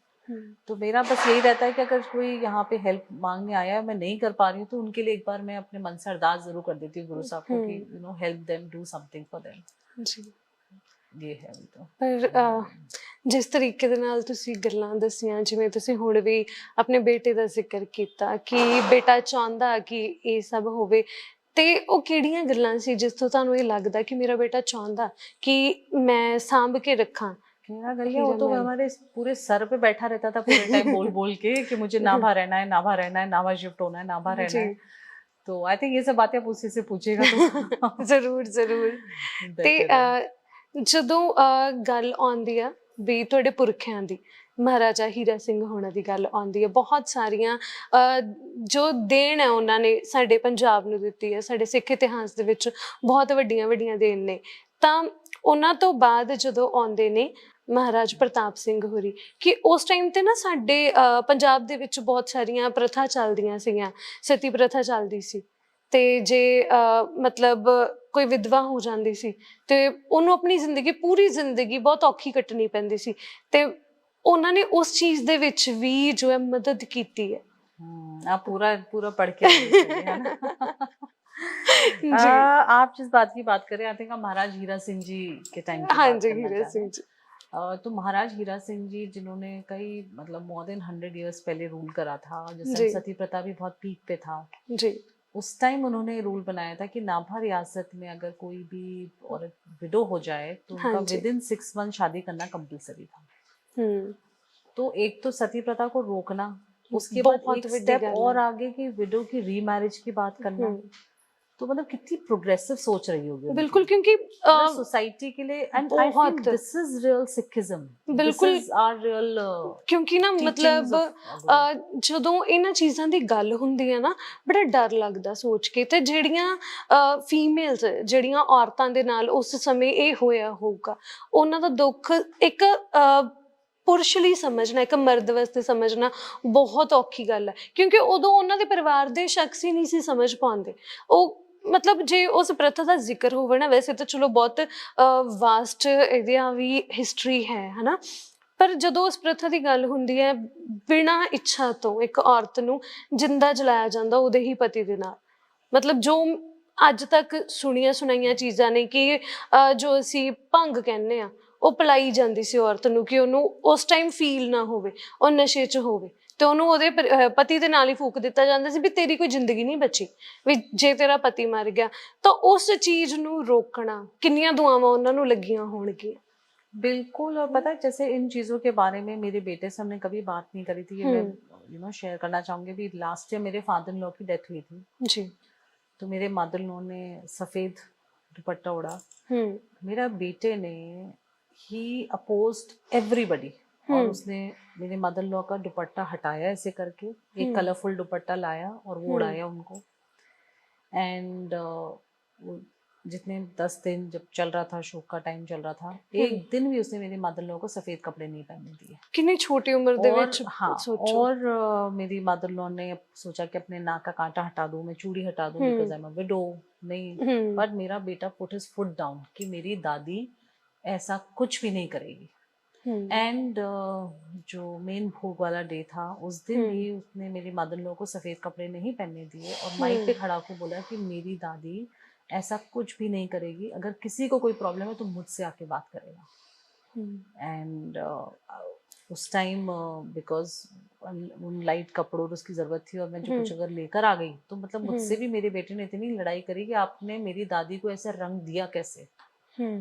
मेरी दादी वॉज अ ग्रेट वाइफ, उन्होंने मेरे दादाजी का बहुत सेवा करी, बहुत हमेशा वो करा, और उनके जाने के बाद भी मेरी दादी वैसे ही रहेंगी जैसे वो पहले रहती थी, जैसे मतलब रख दे सी जिम्में दादा तो जी। उसका वो चीज देख के ना मुझे लगा कि छोटा सा बच्चा होके जब इतना बोल्डली इस बात को कर रहा है, जो कि बात सही है बिल्कुल, so then my husband and I also made up our mind कि no, what you're saying is right, और हम we will make sure कि ऐसा ही हो।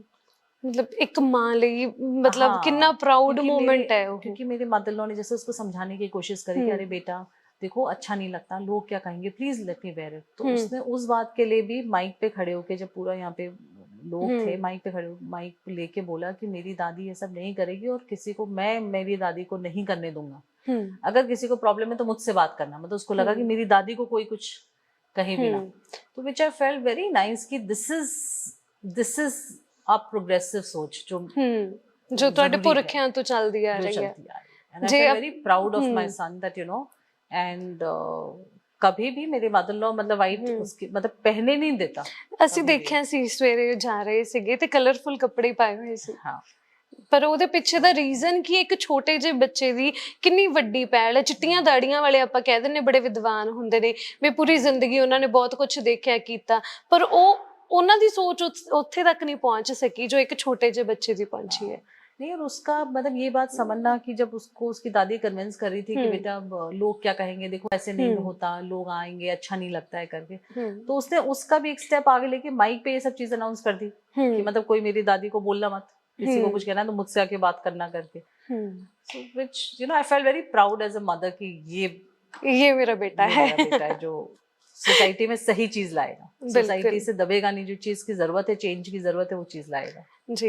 ਕਿਉਂਕਿ ਜਦੋਂ ਅਸੀਂ ਆਪਣਾ ਇਤਿਹਾਸ ਦੇਖਦੇ ਨਾ ਪੰਜਾਬ ਦਾ, ਗੁਰੂਆਂ ਪੀਰਾਂ ਦਾ ਇਤਿਹਾਸ ਦੇਖਦੇ ਆ, ਤੇ ਜਿਹੜੇ ਛੋਟੇ ਸਾਹਿਬਜ਼ਾਦੇ ਸੀਗੇ ਉਹ ਵੀ ਮਤਲਬ ਉਹ ਆਪਣੇ ਪਿਤਾ ਦੀ ਸੋਚ ਤੇ ਮਤਲਬ ਉਸੇ ਤਰੀਕੇ ਚੱਲ ਰਹੇ ਸੀ, ਤਾਂ ਇੰਨੀ ਛੋਟੀ ਉਮਰ ਦੇ ਵਿੱਚ ਉਹਨਾਂ ਨੇ ਵੀ ਇਸੇ ਤਰੀਕੇ ਕੀਤਾ। ਔਰ ਤੁਹਾਡੇ ਪਰਿਵਾਰ ਦਾ ਇਤਿਹਾਸ ਵੀ ਸਾਹਿਬਜ਼ਾਦਿਆਂ ਦੇ ਨਾਲ ਜੁੜਿਆ ਹੋਇਆ, ਤੇ ਇੱਕ ਕਹਿ ਲਓ ਨਾ ਪਰਿਵਾਰ ਦੇ ਵਿੱਚ ਉਹ ਚੀਜ਼ਾਂ ਚੱਲਦੀਆਂ ਆ ਰਹੀਆਂ ਤੇ ਇੰਨੀ ਦੇਰ ਦੂਰ ਮਤਲਬ ਰਹਿਣ ਤੋਂ ਬਾਅਦ ਵੀ, ਕਿਉਂਕਿ ਭਾਵੇਂ ਤੁਸੀਂ ਆਉਂਦੇ ਸੀ ਮਿਲਦੇ ਸੀ पर वो टच नहीं सी बच्चे नाल। टच नहीं, पर ये जब चीजें जो होती है ना जो सोसाइटी में इतने सालों से चल रही है, तो हम इसको एज अ वो मानने लग जाते हैं कि चलूंगी होना ही है ये चीजें, तो जैसे मैंने भी ऐसे ही ले रखा था, होना ही है भैया, ऐसा हो गया तो मम्मा के लिए कपड़े लाइट कलर के चाहिए, अब वो ब्राइट कलर्स नहीं पहन सकते, ये नहीं पता, उस तरह की सोच ऑटोमेटिकली हो जाती है। जब मेरे बेटे ने इतना बोल्डली उसको वो अपोज किया, देन आई फेल्ट कि बात तो वो सही कह रहा है, why should we not support जो वो कह रहा है। जो हम सोच रहे हैं जो होना चाहिए, लोग क्या कहेंगे, वो तो हमारी सोसाइटी की कमियां हैं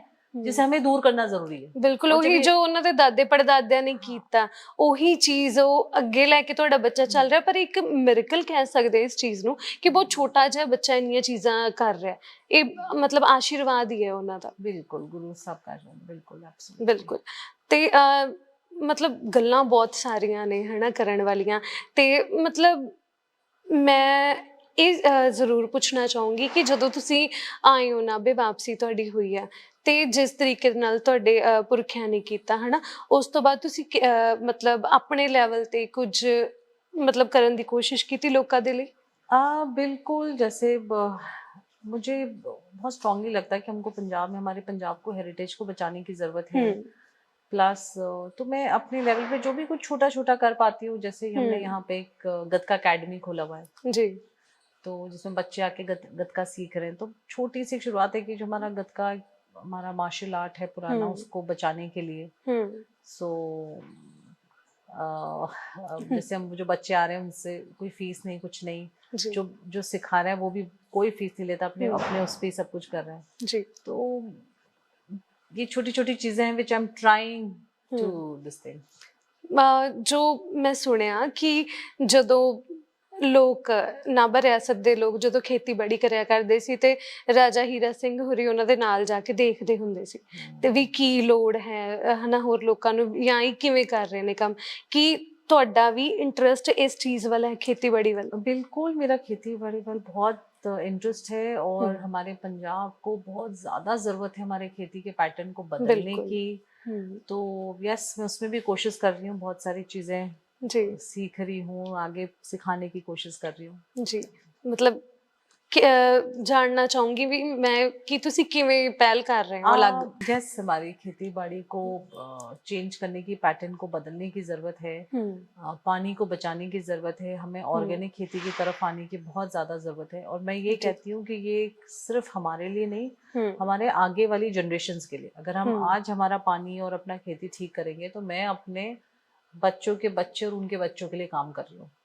अभी हमारे पास इतना पानी है कि हमारी लाइफ आराम से निकल जाएगी, लेकिन आगे हमारे बच्चों का या आगे हमारी उनका क्या होगा जनरेशन का। ਮੈਂ ਜ਼ਰੂਰ ਤੁਹਾਨੂੰ ਦੱਸਣਾ ਚਾਹੂੰਗੀ ਕਿ ਸਾਡੇ ਪੰਜਾਬ ਦੀ ਸਰਹੱਦ ਦੇ ਵਿੱਚ ਨਾ ਹਿਮਾਚਲ ਦੇ ਨਾਲ ਪਿੰਡ ਲੱਗਦਾ ਹੀਰਪੁਰ ਪਿੰਡ। ਉਸ ਪਿੰਡ ਦੇ ਵਿੱਚ ਪਾਣੀ ਜੋ ਹੈ 300 ਫੁੱਟ ਥੱਲੇ ਜਾ ਚੁੱਕਾ। ਬੋਰ ਕੀਤੇ ਜਾ ਰਹੇ ਨੇ ਪਰ ਮਤਲਬ ਬਹੁਤ ਔਖਾ ਹੋ ਰਿਹਾ, ਖੂਹ ਸੁੱਕੇ ਪਏ ਨੇ ਉਸ ਪਿੰਡ ਦੇ। ਉਸ ਪੰਜਾਬ ਦੇ ਪਿੰਡ 'ਚੋਂ ਪਾਣੀ ਮੁੱਕ ਚੁੱਕਾ ਹੁਣੇ। इसलिए हमें तो ये जो हमारा राइस पैडी जो हम कर रहे हैं ना, इसमें जो पानी लगता है ये नहीं है। मैं चाहती हूँ कि पंजाब वापस अपनी ट्रेडिशनल खेती पे, जैसे यहाँ पे मूंगफली हुआ करती थी पहले, तो वापस अपनी ट्रेडिशनल खेती पे आएगा तो धीरे धीरे चीज़ें बेटर हो जाएंगी। जी, ਮਤਲਬ ਬਹੁਤ ਵਧੀਆ ਤਰੀਕੇ ਦੇ ਨਾਲ ਇਹ ਚੀਜ਼ ਹੈ ਤੇ ਅਸੀਂ ਚਾਹਾਂਗੇ ਕਿ ਮਤਲਬ ਇਸ ਜੋ ਤੁਸੀਂ ਸੋਚ ਲੈ ਕੇ ਚੱਲੇ ਹੋ ਤੇ ਲੋਕਾਂ ਦੇ ਲਈ ਇਹ ਕਾਫੀ ਜ਼ਿਆਦਾ ਹੈਲਪਫੁਲ ਹੋਵੇ, ਪੰਜਾਬ ਦੇ ਲੋਕਾਂ ਨੂੰ ਬਹੁਤ ਜ਼ਿਆਦਾ ਮਦਦ ਮਿਲੇ। ਤਾਂ मदद मिलो, मैं तो कहती हूँ सब ये सोच के करो कि हम अपने लिए नहीं कर रहे हैं, हमारे आगे वाली जनरेशन के लिए कर रहे हैं। बिल्कुल। जो दादा अभी खेती कर रहे हैं वो सोचे मैं अपने पोतों के लिए कर रहा हूँ, आगे उनके लिए बचाना है मुझे जो बचाना है। जी, ਤੇ ਉਹੀ ਚੀਜ਼ ਨਾ ਵੀ ਮਤਲਬ ਅੱਜ ਦਾ ਬੰਦਾ ਅੱਜ ਲਈ ਸੋਚ ਰਿਹਾ, ਅੱਗੇ ਦਾ ਸੋਚ ਕੇ ਕੋਈ ਕੁਛ ਨਹੀਂ ਕਰ ਰਿਹਾ। ਪਰ ਮੈਨੂੰ ਇੱਕ ਤੁਹਾਡੀਆਂ ਗੱਲਾਂ ਦੇ ਵਿੱਚੋਂ ਹੀ ਮੈਨੂੰ ਇੱਕ ਗੱਲ ਬੜੀ ਚੰਗੀ ਲੱਗੀ ਕਿ ਪੰਜਾਬ ਦੇ ਹੈਰੀਟੇਜ ਨੂੰ ਤੁਸੀਂ ਬਚਾਉਣ ਦੇ ਲਈ ਛੋਟੀਆਂ ਛੋਟੀਆਂ ਚੀਜ਼ਾਂ ਕੁਛ ਕਰਦੇ ਹੋ। ਤਾਂ ਜੇ ਹੈਰੀਟੇਜ ਦੀ ਗੱਲ ਹੋਵੇ ਜੋ ਮੈਂ ਸੁਣਿਆ, ਫਿਰ ਤੁਸੀਂ ਕਹੋਗੇ ਤੁਸੀਂ ਪੂਰਾ ਪੜ੍ਹ ਕੇ ਆਏ ਹੋ ਕਿ ਇਹ ਜੋ ਮਹਿਲ ਹੈ ਹੀਰਾ ਮਹਿਲ, ਇਹ ਜਦੋਂ ਰਾਜਸਥਾਨ ਤੋਂ ਬੰਦੇ ਆਏ ਸੀ, ਇਹ ਮਹਿਲ ਉਹਨਾਂ ਦੀ ਕਲਾਕਾਰੀ ਦੇ ਨਾਲ ਬਣਿਆ ਆ, ਉਹਨਾਂ ਨੇ ਬਣਾਇਆ। ਤੇ ਜਦੋਂ ਅਸੀਂ ਰਾਜਸਥਾਨ ਦੇ ਮਹਿਲਾਂ ਦੀ ਗੱਲ ਕਰਦੇ ਹਾਂ, ਕਿਲ੍ਹਿਆਂ ਦੀ ਗੱਲ ਕਰਦੇ ਹਾਂ, ਉੱਥੇ ਦੀ ਕਲਾਕ੍ਰਿਤੀ ਤੇ ਇੱਥੇ ਦੀ ਕਲਾਕ੍ਰਿਤੀ ਬਹੁਤ ਸੋਹਣੀ ਹੈ। ਪਰ ਉੱਥੇ ਉਹਨਾਂ ਨੇ ਆਪਣੇ ਮਹਿਲ ਜਿਹੜੇ ਨੇ ਟੂਰਿਸਟ ਵਾਸਤੇ ਖੋਲ੍ਹੇ ਹੋਏ ਨੇ, ਟੂਰਿਜ਼ਮ ਵਾਸਤੇ। ਤੇ ਤੁਸੀਂ ਇੱਦਾਂ ਦਾ ਕੁਛ ਸੋਚਦੇ ਹੋ ਕਿ ਇਸ ਮਹਿਲ 'ਚ ਟੂਰਿਜ਼ਮ ਦੇ ਤੌਰ 'ਤੇ ਕੁਛ ਸਟਾਰਟ ਕੀਤਾ ਜਾਏ? टूरिज्म के तौर पे मतलब I keep the palace open, जिसको आना है आके देख सकते हैं, बट मैं होटल में नहीं कन्वर्ट करना चाहती हूँ जी। And because it has lot of historical thing. यहाँ पर गुरु साहब का प्रकाश है जी, जैसे आपने वो ऊपर रूम देखा। हाँ जी। और हेरिटेज के हिसाब से देखा जाए तो नाभा दी जितनी भी हिस्टोरिकल बिल्डिंग्स हैं, उन्हों का सबसे ऊपर वाला कमरा हमेशा गुरु साहब का हुआ जी। तो नाभा की सारी हिस्टोरिकल बिल्डिंग्स में जैसे आप बोलेंगे ना कि गुरु साहब के आशीर्वाद है जी, उस तरह से है। ते मतलब बहुत रिच इतिहास है। राजस्थान की जो आप बात करें, राजस्थान में एक तो टूरिज्म बहुत ज़्यादा है जो हमारे पंजाब में नहीं है। बिल्कुल। और हमारे पंजाब ने बहुत सारी चीज़ें फेस करी है। वॉर्स बहुत सारी वॉर्स हुई है, जो इन्वेडर्स आए बाहर से वो भी यहाँ बहुत ज्यादा आए हैं, या पार्टीशन के टाइम बहुत सारा फेस बहुत कुछ। तो पंजाब के लिए इजी नहीं रहा कभी भी ये चीजें, बट मुझे लगता है कि चलो अब जब हम जो जितना कर सकते हैं हम लोग कोशिश करें और इसको बचाएं जी। ਤੇ ਇੱਕ ਤਾਂ ਆਉਂਦੇ ਹੀ ਨਾ ਮੈਨੂੰ ਬਹੁਤ ਖੁਸ਼ੀ ਹੋਈ ਜਦੋਂ ਐਂਟਰ ਹੋਏ ਅੰਦਰ ਕਿ ਦਰਵਾਜ਼ੇ ਖੁੱਲ੍ਹੇ ਸੀ ਮਹਿਲ ਦੇ। ਕਿਸੇ ਨੇ ਸਾਨੂੰ ਰੋਕ ਕੇ ਨਹੀਂ ਪੁੱਛਿਆ ਗੇਟ ਦੇ ਉੱਤੇ, ਜੋ ਮੇਨ ਗੇਟ ਹੈ, ਵੀ ਤੁਸੀਂ ਕਿਉਂ ਆਏ ਹੋ ਜਾਂ ਕਿਵੇਂ ਆਏ ਹੋ, ਜਾਂ ਕਿਸੇ ਦੇ ਨਾਲ ਸਾਨੂੰ ਗੱਲ ਨਹੀਂ ਕਰਵਾਉਣੀ ਪਈ। ਮਤਲਬ ਖੁੱਲ੍ਹੇ ਦਿਲ ਦੇ ਨਾਲ ਇੱਥੇ ਹਰੇ ਬੰਦੇ ਦਾ ਵੈਲਕਮ ਹੈ। ਤਾਂ ਬਹੁਤ ਖੁਸ਼ੀ ਹੁੰਦੀ ਹੈ ਕਿ ਇੱਕ ਜਦੋਂ ਕਹਿ ਲਓ ਕਿ ਆਪਣੇ ਪਹੁੰਚ ਹੋ ਜਾਂਦੀ ਹੈ ਨਾ ਆਪਣੇ ਰਾਜੇ ਨਾਲ, ਆਪਣੀ ਰਾਣੀ ਨਾਲ, ਜਾਂ ਆਪਣੀ ਉਸ ਥਾਂ 'ਤੇ ਜਿੱਥੇ ਕਿਸੇ ਟਾਈਮ 'ਤੇ ਸਾਡੇ ਰਾਜੇ ਰਾਣੀਆਂ ਰਿਹਾ ਕਰਦੇ ਸੀਗੇ, ਤਾਂ ਬੜੀ ਖੁਸ਼ੀ ਹੁੰਦੀ ਹੈ ਕਿ ਬਹੁਤ ਜੋ ਵੀ ਸੁਣਿਆ ਅੱਜ ਤੱਕ ਕਿ ਬਹੁਤ ਨਿਮਰਤਾ ਵਾਲੇ ਤੁਹਾਡਾ ਹੈ ਨਾ ਪੁਰਖਿਆਂ ਦਾ ਇਤਿਹਾਸ ਰਿਹਾ, ਅਤੇ ਉਸੇ ਤਰੀਕੇ ਦੇ ਨਾਲ ਅੱਜ ਵੀ ਤੁਸੀਂ ਉਸ ਲੈਗੇਸੀ ਨੂੰ ਚਲਾ ਰਹੇ ਹੋ। ਬਹੁਤ ਖੁਸ਼ੀ ਹੁੰਦੀ ਦੇਖ ਕੇ ਜੀ। ਅਤੇ ਜੇ ਗੁਰੂ ਸਾਹਿਬ ਦੇ ਆਪਾਂ ਬਖਸ਼ਿਸ਼ਾਂ ਦੀ ਗੱਲ ਕਰੀਏ ਤਾਂ ਮਹਾਰਾਜਾ ਹੀਰਾ ਸਿੰਘ ਇੱਥੇ ਬਖਸ਼ਿਸ਼ਾਂ ਲੈ ਕੇ ਆਏ, ਅਤੇ ਅੱਜ ਵੀ ਤੁਸੀਂ ਉਹ ਰੈਨੋਵੇਟ ਕਰਵਾ ਰਹੇ ਹੋ। ਮੈਂ ਦੇਖ ਕੇ ਆਈ ਹਾਂ ਅਤੇ ਬੜੀ ਖੁਸ਼ੀ ਹੋਈ ਉਸ ਚੀਜ਼ ਨੂੰ ਦੇਖ ਕੇ ਕਿ ਤੁਸੀਂ ਅੱਜ ਵੀ ਮਤਲਬ ਉਸ ਚੀਜ਼ ਨੂੰ ਉਸੇ ਤਰੀਕੇ ਕੰਟੀਨਿਊ ਕਰ ਰਹੇ ਹੋ, ਸਾਂਭ ਕੇ ਰੱਖਿਆ। ਸੋ ਬਹੁਤ ਮਤਲਬ ਅੱਛੀ ਗੱਲਬਾਤ ਰਹੀ ਤੁਹਾਡੇ ਨਾਲ, ਬਹੁਤ ਅੱਛੀ ਮੁਲਾਕਾਤ ਰਹੀ। ਤੇ ਮੈਂ ਚਾਹਾਂਗੀ ਕਿ ਜੋ ਤੁਹਾਡੇ ਸੁਪਨੇ ਨੇ ਪੰਜਾਬ ਨੂੰ ਲੈ ਕੇ ਜਾਂ ਪੰਜਾਬ ਦੀ ਹਿਸਟੋਰੀਕਲ ਮੋਨੂਮੈਂਟਸ ਨੂੰ ਲੈ ਕੇ, ਤਾਂ ਪਰਮਾਤਮਾ ਕਰੇ ਉਹ ਜਲਦ ਹੀ ਪੂਰੇ ਹੋਣ ਤੇ ਤੁਸੀਂ ਇਸੇ ਤਰੀਕੇ ਦੇ ਨਾਲ ਲੋਕਾਂ ਦੇ ਵਿੱਚ ਰਹੋ। Thank you. ਜੀ।